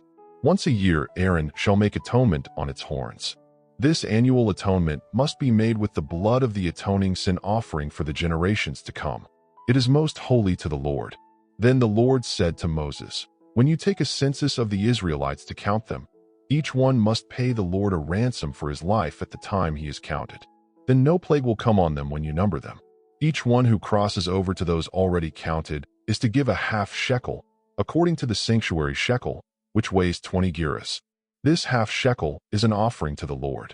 All who cross over, those 20 years old or more, are to give an offering to the Lord. The rich are not to give more than a half shekel, and the poor are not to give less when you make the offering to the Lord to atone for your lives. Receive the atonement money from the Israelites and use it for the service of the tent of meeting. It will be a memorial for the Israelites before the Lord, making atonement for your lives. Then the Lord said to Moses, make a bronze basin with its bronze stand for washing. Place it between the tent of meeting and the altar and put water in it. Aaron and his sons are to wash their hands and feet with water from it. Whenever they enter the tent of meeting, they shall wash with water so that they will not die. Also, when they approach the altar to minister by presenting a food offering to the Lord, they shall wash their hands and feet so that they will not die. This is to be a lasting ordinance for Aaron and his descendants for the generations to come. Then the Lord said to Moses, take the following fine spices, 500 shekels of liquid myrrh, half as much, that is, 250 shekels, of fragrant cinnamon, 250 shekels of fragrant calamus, 500 shekels of cassia, all according to the sanctuary shekel, and a hin of olive oil. Make these into a sacred anointing oil, a fragrant blend, the work of a perfumer. It will be the sacred anointing oil. Then use it to anoint the tent of meeting, the ark of the covenant law, the table and all its articles, the lampstand and its accessories, the altar of incense, the altar of burnt offering and all its utensils, and the basin with its stand. You shall consecrate them so they will be most holy, and whatever touches them will be holy. Anoint Aaron and his sons and consecrate them so they may serve me as priests. Say to the Israelites, this is to be my sacred anointing oil for the generations to come. Do not pour it on anyone else's body, and do not make any other oil using the same formula. It is sacred, and you are to consider it sacred.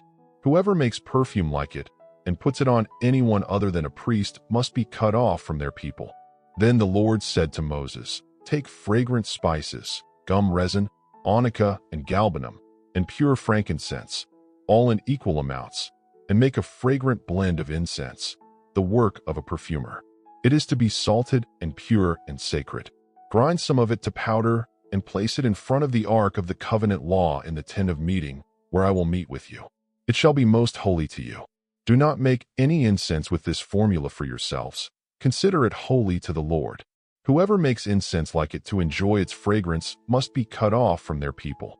Then the Lord said to Moses, see, I have chosen Bezalel son of Uri, the son of Hur, of the tribe of Judah, and I have filled him with the Spirit of God, with wisdom, with understanding, with knowledge, and with all kinds of skills, to make artistic designs for work in gold, silver, and bronze, to cut and set stones, to work in wood, and to engage in all kinds of crafts.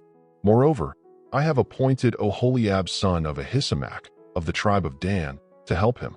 Also I have given ability to all the skilled workers to make everything I have commanded you: the tent of meeting, the ark of the covenant law with the atonement cover on it, and all the other furnishings of the tent, the table and its articles, the pure gold lampstand and all its accessories, the altar of incense, the altar of burnt offering and all its utensils, the basin with its stand, and also the woven garments, both the sacred garments for Aaron the priest and the garments for his sons, when they serve as priests, and the anointing oil and fragrant incense for the holy place.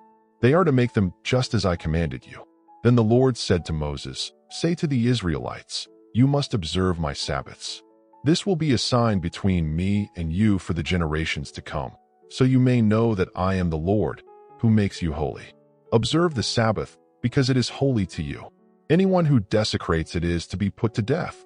Those who do any work on that day must be cut off from their people. For 6 days' work is to be done, but the seventh day is a day of Sabbath rest, holy to the Lord. Whoever does any work on the Sabbath day is to be put to death. The Israelites are to observe the Sabbath, celebrating it for the generations to come as a lasting covenant. It will be a sign between me and the Israelites forever. For in 6 days the Lord made the heavens and the earth, and on the seventh day he rested and was refreshed. When the Lord finished speaking to Moses on Mount Sinai, he gave him the 2 tablets of the covenant law, the tablets of stone inscribed by the finger of God. When the people saw that Moses was so long in coming down from the mountain, they gathered around Aaron and said, come, make us gods who will go before us. As for this fellow Moses who brought us up out of Egypt, we don't know what has happened to him. Aaron answered them, take off the gold earrings that your wives, your sons, and your daughters are wearing, and bring them to me. So all the people took off their earrings and brought them to Aaron. He took what they handed him and made it into an idol cast in the shape of a calf, fashioning it with a tool. Then they said, these are your gods, Israel, who brought you up out of Egypt. When Aaron saw this, he built an altar in front of the calf and announced, tomorrow there will be a festival to the Lord. So the next day the people rose early and sacrificed burnt offerings and presented fellowship offerings. Afterward they sat down to eat and drink and got up to indulge in revelry. Then the Lord said to Moses, go down, because your people, whom you brought up out of Egypt, have become corrupt. They have been quick to turn away from what I commanded them and have made themselves an idol cast in the shape of a calf. They have bowed down to it and sacrificed to it and have said, these are your gods, Israel, who brought you up out of Egypt.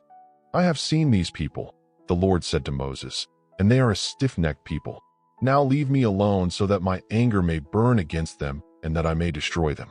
Then I will make you into a great nation. But Moses sought the favor of the Lord his God. Lord, he said, why should your anger burn against your people, whom you brought out of Egypt with great power and a mighty hand. Why should the Egyptians say, "It was with evil intent that he brought them out, to kill them in the mountains and to wipe them off the face of the earth"? Turn from your fierce anger, relent, and do not bring disaster on your people. Remember your servants Abraham, Isaac, and Israel, to whom you swore by your own self. I will make your descendants as numerous as the stars in the sky, and I will give your descendants all this land I promised them, and it will be their inheritance forever. Then the Lord relented and did not bring on his people the disaster he had threatened. Moses turned and went down the mountain with the 2 tablets of the covenant law in his hands. They were inscribed on both sides, front and back. The tablets were the work of God. The writing was the writing of God, engraved on the tablets. When Joshua heard the noise of the people shouting, he said to Moses, "There is the sound of war in the camp." Moses replied, "It is not the sound of victory, it is not the sound of defeat, it is the sound of singing that I hear." When Moses approached the camp and saw the calf and the dancing, his anger burned, and he threw the tablets out of his hands, breaking them to pieces at the foot of the mountain. And he took the calf the people had made and burned it in the fire. Then he ground it to powder, scattered it on the water, and made the Israelites drink it. He said to Aaron, "What did these people do to you, that you led them into such great sin?" "Do not be angry, my lord," Aaron answered. "You know how prone these people are to evil. They said to me, 'Make us gods who will go before us.' As for this fellow Moses who brought us up out of Egypt, we don't know what has happened to him." So I told them, "Whoever has any gold jewelry, take it off." Then they gave me the gold, and I threw it into the fire, and out came this calf. Moses saw that the people were running wild, and that Aaron had let them get out of control and so become a laughingstock to their enemies. So he stood at the entrance to the camp and said, "Whoever is for the Lord, come to me." And all the Levites rallied to him. Then he said to them, "This is what the Lord, the God of Israel, says. Each man strap a sword to his side. Go back and forth through the camp from one end to the other, each killing his brother and friend and neighbor."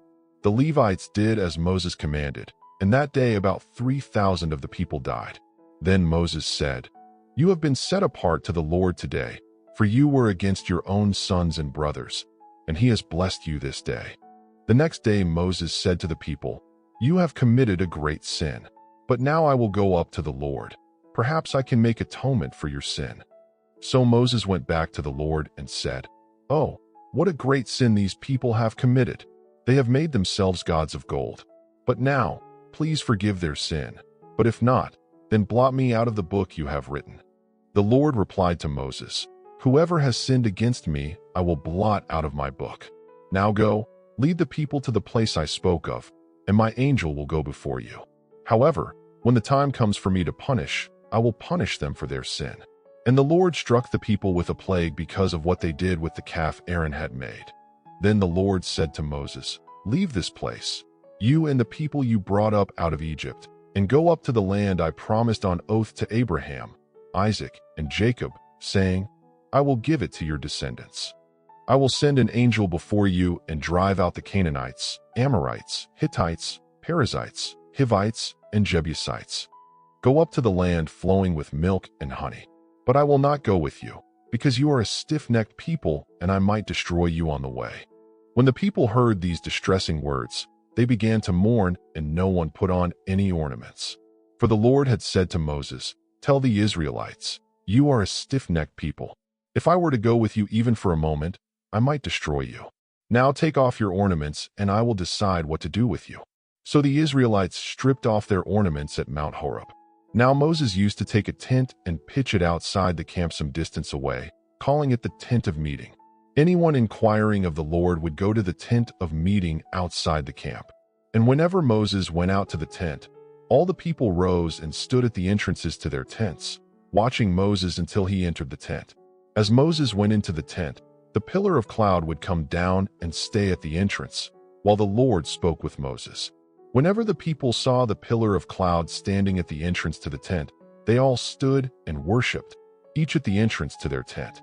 The Lord would speak to Moses face to face, as one speaks to a friend. Then Moses would return to the camp, but his young aide Joshua son of Nun did not leave the tent. Moses said to the Lord, "You have been telling me, lead these people. But you have not let me know whom you will send with me. You have said, I know you by name, and you have found favor with me. If you are pleased with me, teach me your ways so I may know you and continue to find favor with you. Remember that this nation is your people. The Lord replied, My presence will go with you, and I will give you rest. Then Moses said to him, If your presence does not go with us, do not send us up from here. How will anyone know that you are pleased with me and with your people unless you go with us? What else will distinguish me and your people from all the other people on the face of the earth? And the Lord said to Moses, I will do the very thing you have asked, because I am pleased with you, and I know you by name. Then Moses said, Now show me your glory. And the Lord said, I will cause all my goodness to pass in front of you, and I will proclaim my name, the Lord, in your presence. I will have mercy on whom I will have mercy, and I will have compassion on whom I will have compassion. But, he said, you cannot see my face, for no one may see me and live. Then the Lord said, There is a place near me where you may stand on a rock. When my glory passes by, I will put you in a cleft in the rock and cover you with my hand until I have passed by. Then I will remove my hand, and you will see my back, but my face must not be seen. The Lord said to Moses, Chisel out 2 stone tablets like the first ones, and I will write on them the words that were on the first tablets, which you broke. Be ready in the morning, and then come up on Mount Sinai. Present yourself to me there on top of the mountain. No one is to come with you or be seen anywhere on the mountain. Not even the flocks and herds may graze in front of the mountain. So Moses chiseled out 2 stone tablets like the first ones and went up Mount Sinai early in the morning, as the Lord had commanded him, and he carried the 2 stone tablets in his hands. Then the Lord came down in the cloud and stood there with him and proclaimed his name, the Lord. And he passed in front of Moses, proclaiming, the Lord, the compassionate and gracious God, slow to anger, abounding in love and faithfulness, maintaining love to thousands, and forgiving wickedness, rebellion, and sin. Yet he does not leave the guilty unpunished. He punishes the children and their children for the sin of the parents to the 3rd and 4th generation. Moses bowed to the ground at once and worshipped. Lord, he said, if I have found favor in your eyes, then let the Lord go with us. Although this is a stiff-necked people, forgive our wickedness and our sin, and take us as your inheritance. Then the Lord said, I am making a covenant with you. Before all your people, I will do wonders never before done in any nation in all the world. The people you live among will see how awesome is the work that I, the Lord, will do for you. Obey what I command you today. I will drive out before you the Amorites, Canaanites, Hittites, Perizzites, Hivites, and Jebusites. Be careful not to make a treaty with those who live in the land where you are going, or they will be a snare among you.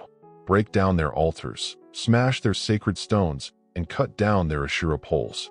Do not worship any other god, for the Lord, whose name is jealous, is a jealous God.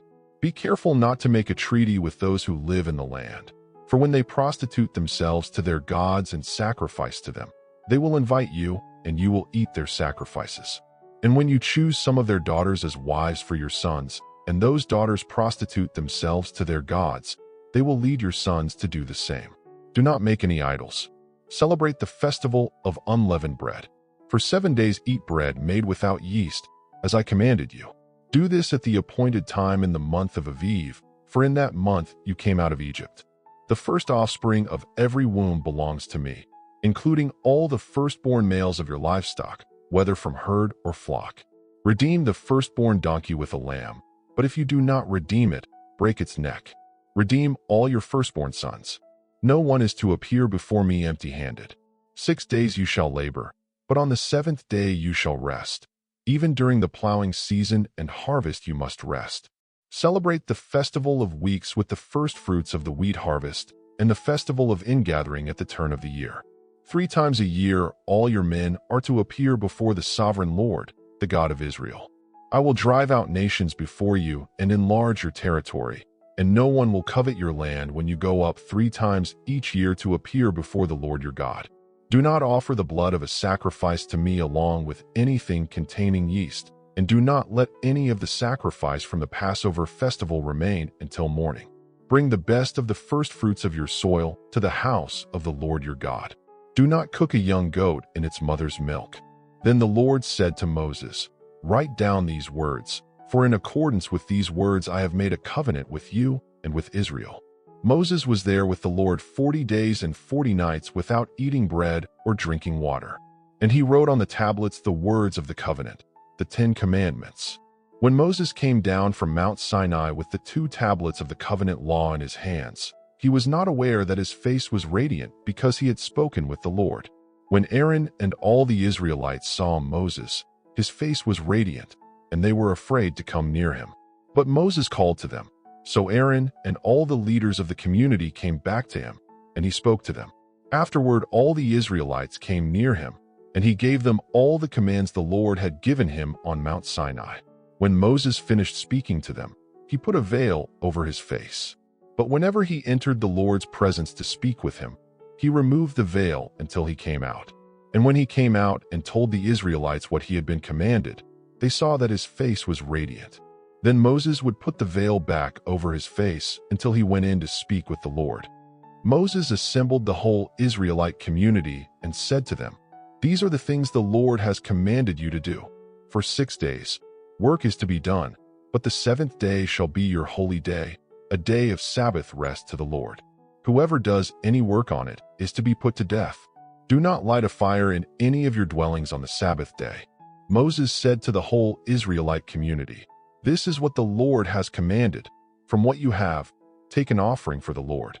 Everyone who is willing is to bring to the Lord an offering of gold, silver, and bronze, blue, purple, and scarlet yarn and fine linen, goat hair, ram skins dyed red, and another type of durable leather, acacia wood, olive oil for the light, spices for the anointing oil and for the fragrant incense, and onyx stones and other gems to be mounted on the ephod and breastpiece.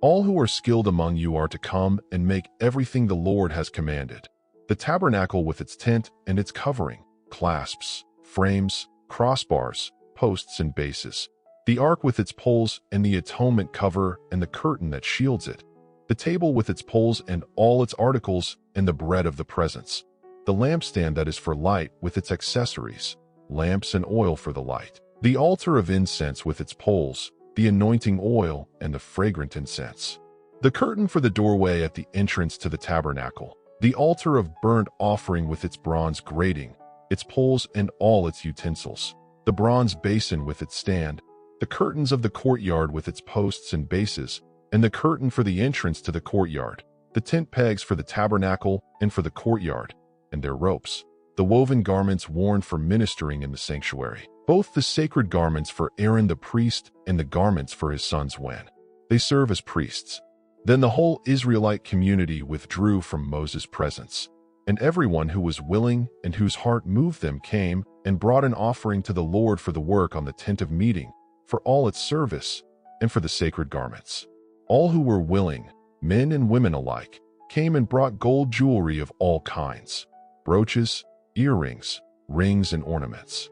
They all presented their gold as a wave offering to the Lord. Everyone who had blue, purple, or scarlet yarn, or fine linen, or goat hair, ram skins dyed red, or the other durable leather brought them. Those presenting an offering of silver or bronze brought it as an offering to the Lord, and everyone who had acacia wood for any part of the work brought it. Every skilled woman spun with her hands and brought what she had spun, blue, purple, or scarlet yarn, or fine linen. And all the women who were willing and had the skill spun the goat hair. The leaders brought onyx stones and other gems to be mounted on the ephod and breastpiece. They also brought spices and olive oil for the light, and for the anointing oil, and for the fragrant incense. All the Israelite men and women who were willing brought to the Lord freewill offerings for all the work the Lord through Moses had commanded them to do. Then Moses said to the Israelites, "See, the Lord has chosen Bezalel son of Uri, the son of Hur, of the tribe of Judah, and he has filled him with the Spirit of God, with wisdom, with understanding, with knowledge, and with all kinds of skills, to make artistic designs for work in gold, silver, and bronze, to cut and set stones, to work in wood, and to engage in all kinds of artistic crafts. And he has given both him and Oholiab son of Ahisamach, of the tribe of Dan, the ability to teach others. He has filled them with skill to do all kinds of work as engravers, designers, embroiderers in blue, purple, and scarlet yarn and fine linen, and weavers, all of them skilled workers and designers. So Bezalel, Oholiab, and every skilled person to whom the Lord has given skill and ability to know how to carry out all the work of constructing the sanctuary are to do the work just as the Lord has commanded. Then Moses summoned Bezalel and Oholiab and every skilled person to whom the Lord had given ability and who was willing to come and do the work. They received from Moses all the offerings the Israelites had brought to carry out the work of constructing the sanctuary. And the people continued to bring free will offerings morning after morning. So all the skilled workers who were doing all the work on the sanctuary left what they were doing and said to Moses, "The people are bringing more than enough for doing the work the Lord commanded to be done." Then Moses gave an order, and they sent this word throughout the camp: "No man or woman is to make anything else as an offering for the sanctuary." And so the people were restrained from bringing more, because what they already had was more than enough to do all the work. All those who were skilled among the workers made the tabernacle with 10 curtains of finely twisted linen and blue, purple, and scarlet yarn, with cherubim woven into them by expert hands. All the curtains were the same size, 28 cubits long and 4 cubits wide. They joined 5 of the curtains together and did the same with the other 5. Then they made loops of blue material along the edge of the end curtain in one set, and the same was done on the end curtain in the other set.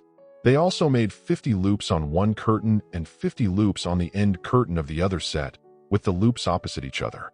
Then they made 50 gold clasps and used them to fasten the 2 sets of curtains together so that the tabernacle was a unit. They made curtains of goat hair for the tent over the tabernacle, 11 altogether.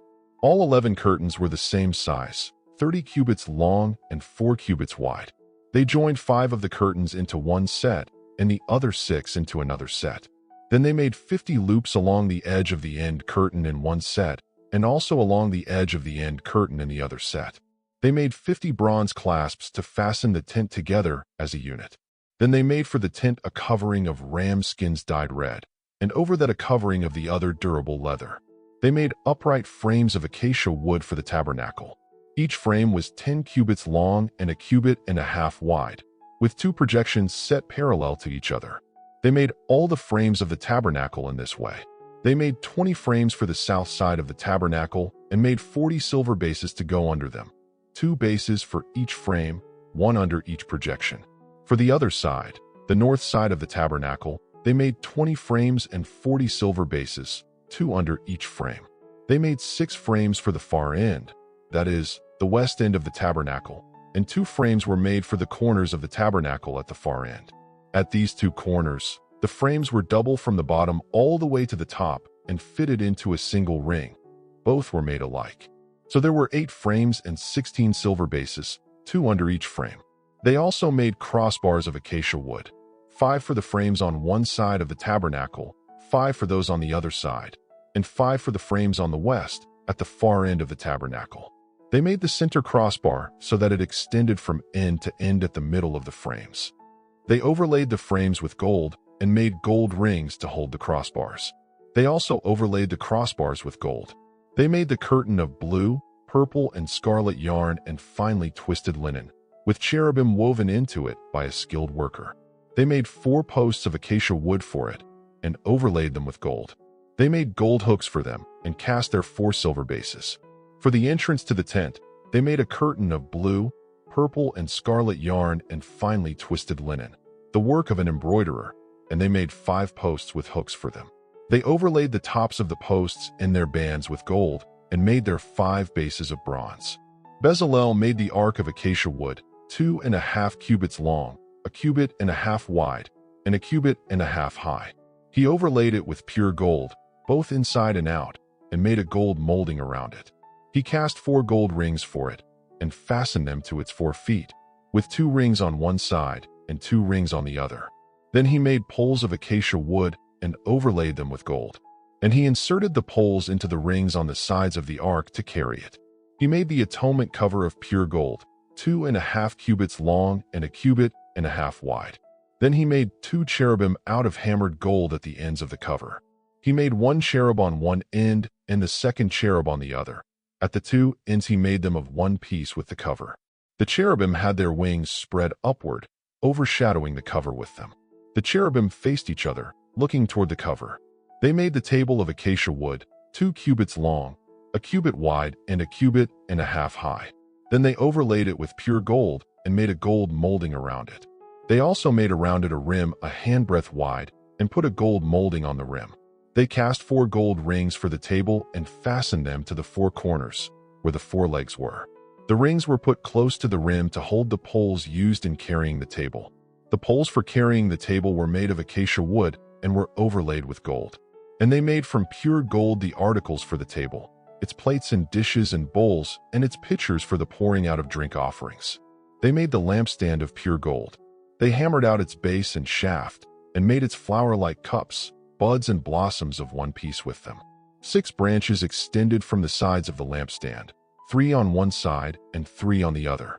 3 cups shaped like almond flowers with buds and blossoms were on one branch, 3 on the next branch, and the same for all 6 branches extending from the lampstand. And on the lampstand were 4 cups shaped like almond flowers with buds and blossoms. 1 bud was under the first pair of branches extending from the lampstand, a second bud under the second pair, and a third bud under the third pair, 6 branches in all. The buds and the branches were all of one piece with the lampstand, hammered out of pure gold. They made its 7 lamps, as well as its wick trimmers and trays, of pure gold. They made the lampstand and all its accessories from 1 talent of pure gold. They made the altar of incense out of acacia wood. It was square, a cubit long and a cubit wide and 2 cubits high, its horns of one piece with it. They overlaid the top and all the sides and the horns with pure gold, and made a gold molding around it. They made 2 gold rings below the molding, 2 on each of the opposite sides, to hold the poles used to carry it.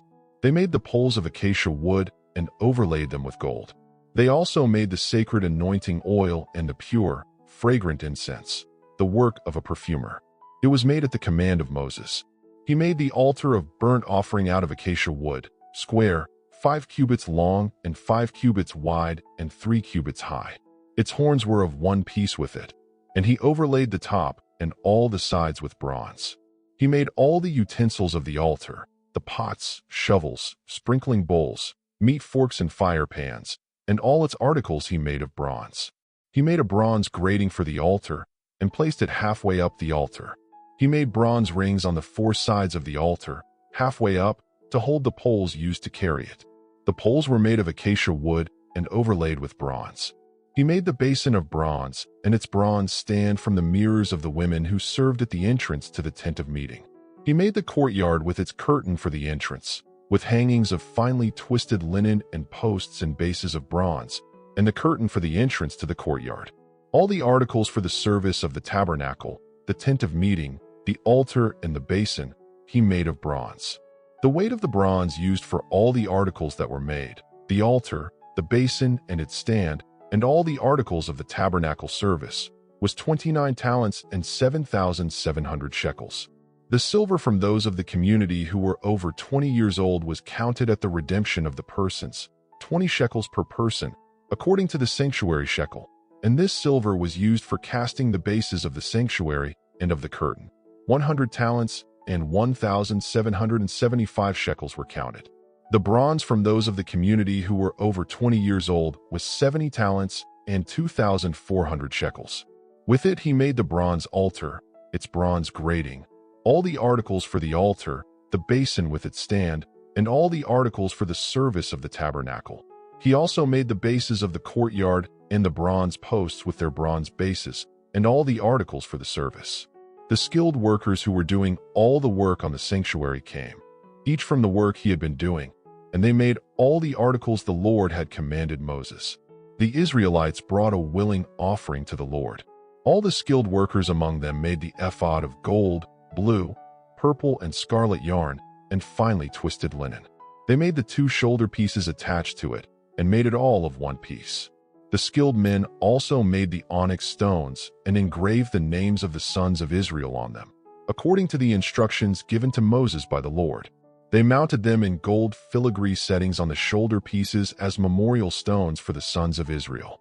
They made the breastpiece, woven like the ephod, of gold, blue, purple, and scarlet yarn, and finely twisted linen. It was square and doubled. A span was its length and a span its width. They mounted 4 rows of stones on it. The first row was a ruby, a topaz, and an emerald. The second row, a turquoise, a sapphire, and a diamond. The third row, a jacinth, an agate, and an amethyst. The fourth row, a beryl, an onyx, and a jasper. They were mounted in gold filigree settings.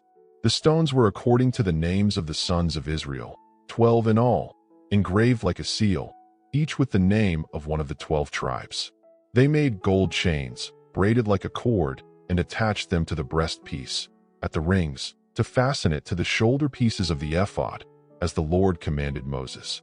They made 2 gold rings and put them on the 2 ends of the breastpiece. They attached the 2 gold rings to the 2 shoulder pieces of the ephod, above the onyx stones, and tied the breastpiece to the ephod with a blue cord, as the Lord commanded Moses. They made the robe of the ephod entirely of blue cloth, with an opening in the center of the top for the head. Around its opening they made a woven binding like a collar, so that it would not tear. They made pomegranates of blue, purple, and scarlet yarn, and finely twisted linen around the hem of the robe, with gold bells between them all around. Aaron was to wear it when he ministered. The sound of the bells could be heard when he entered the holy place before the Lord, and when he came out, so that he would not die. They also made the turban of finely twisted linen, and the gold plate, the holy crown, and fastened it with a blue cord, as the Lord commanded Moses. They made the sacred garments for Aaron, for his consecration, and the garments for his sons, to minister as priests. They did exactly what the Lord commanded Moses. The Lord said to Moses, "Set up the tabernacle on the first day of the first month." So Moses set up the tabernacle on the first day of the first month in the second year. He put the bases in place and set up the frames, inserted the crossbars, and erected the posts. He spread the tent over the tabernacle and put the covering over it, as the Lord commanded Moses. He took the tablets of the covenant and placed them in the ark. Then he put the poles in the ark and put the atonement cover over it. He placed the ark in the tent and hung the shielding curtain and screened the ark of the covenant so that he could not see it. He put the table in the tent of meeting on the north side of the tabernacle and set out the bread on it before the Lord, as the Lord commanded Moses. He placed the lampstand in the tent of meeting opposite the table on the south side of the tabernacle and set up the lamps before the Lord, as the Lord commanded Moses. He placed the gold altar in the tent of meeting in front of the curtain and burned incense on it, as the Lord commanded Moses. He placed the screen at the entrance to the tabernacle. He placed the altar of burnt offering at the entrance of the tabernacle and offered burnt offerings on it and sacrificed fellowship offerings on it, as the Lord commanded Moses. He placed the bronze basin between the tent of meeting and the altar and put water in it for washing, and Moses and Aaron and his sons used it to wash, as the Lord commanded Moses. He set up the courtyard around the tabernacle and altar and screened the entrance to the courtyard, as the Lord commanded Moses. Then the cloud covered the tent of meeting, and the glory of the Lord filled the tabernacle. Moses could not enter the tent of meeting because the cloud had settled on it, and the glory of the Lord filled the tabernacle. In all the travels of the Israelites, whenever the cloud lifted from above the tabernacle, they would set out. But if the cloud did not lift, they did not set out, until the day it lifted. So the cloud of the Lord was over the tabernacle by day, and fire was in the cloud by night, in the sight of all the Israelites during all their travels.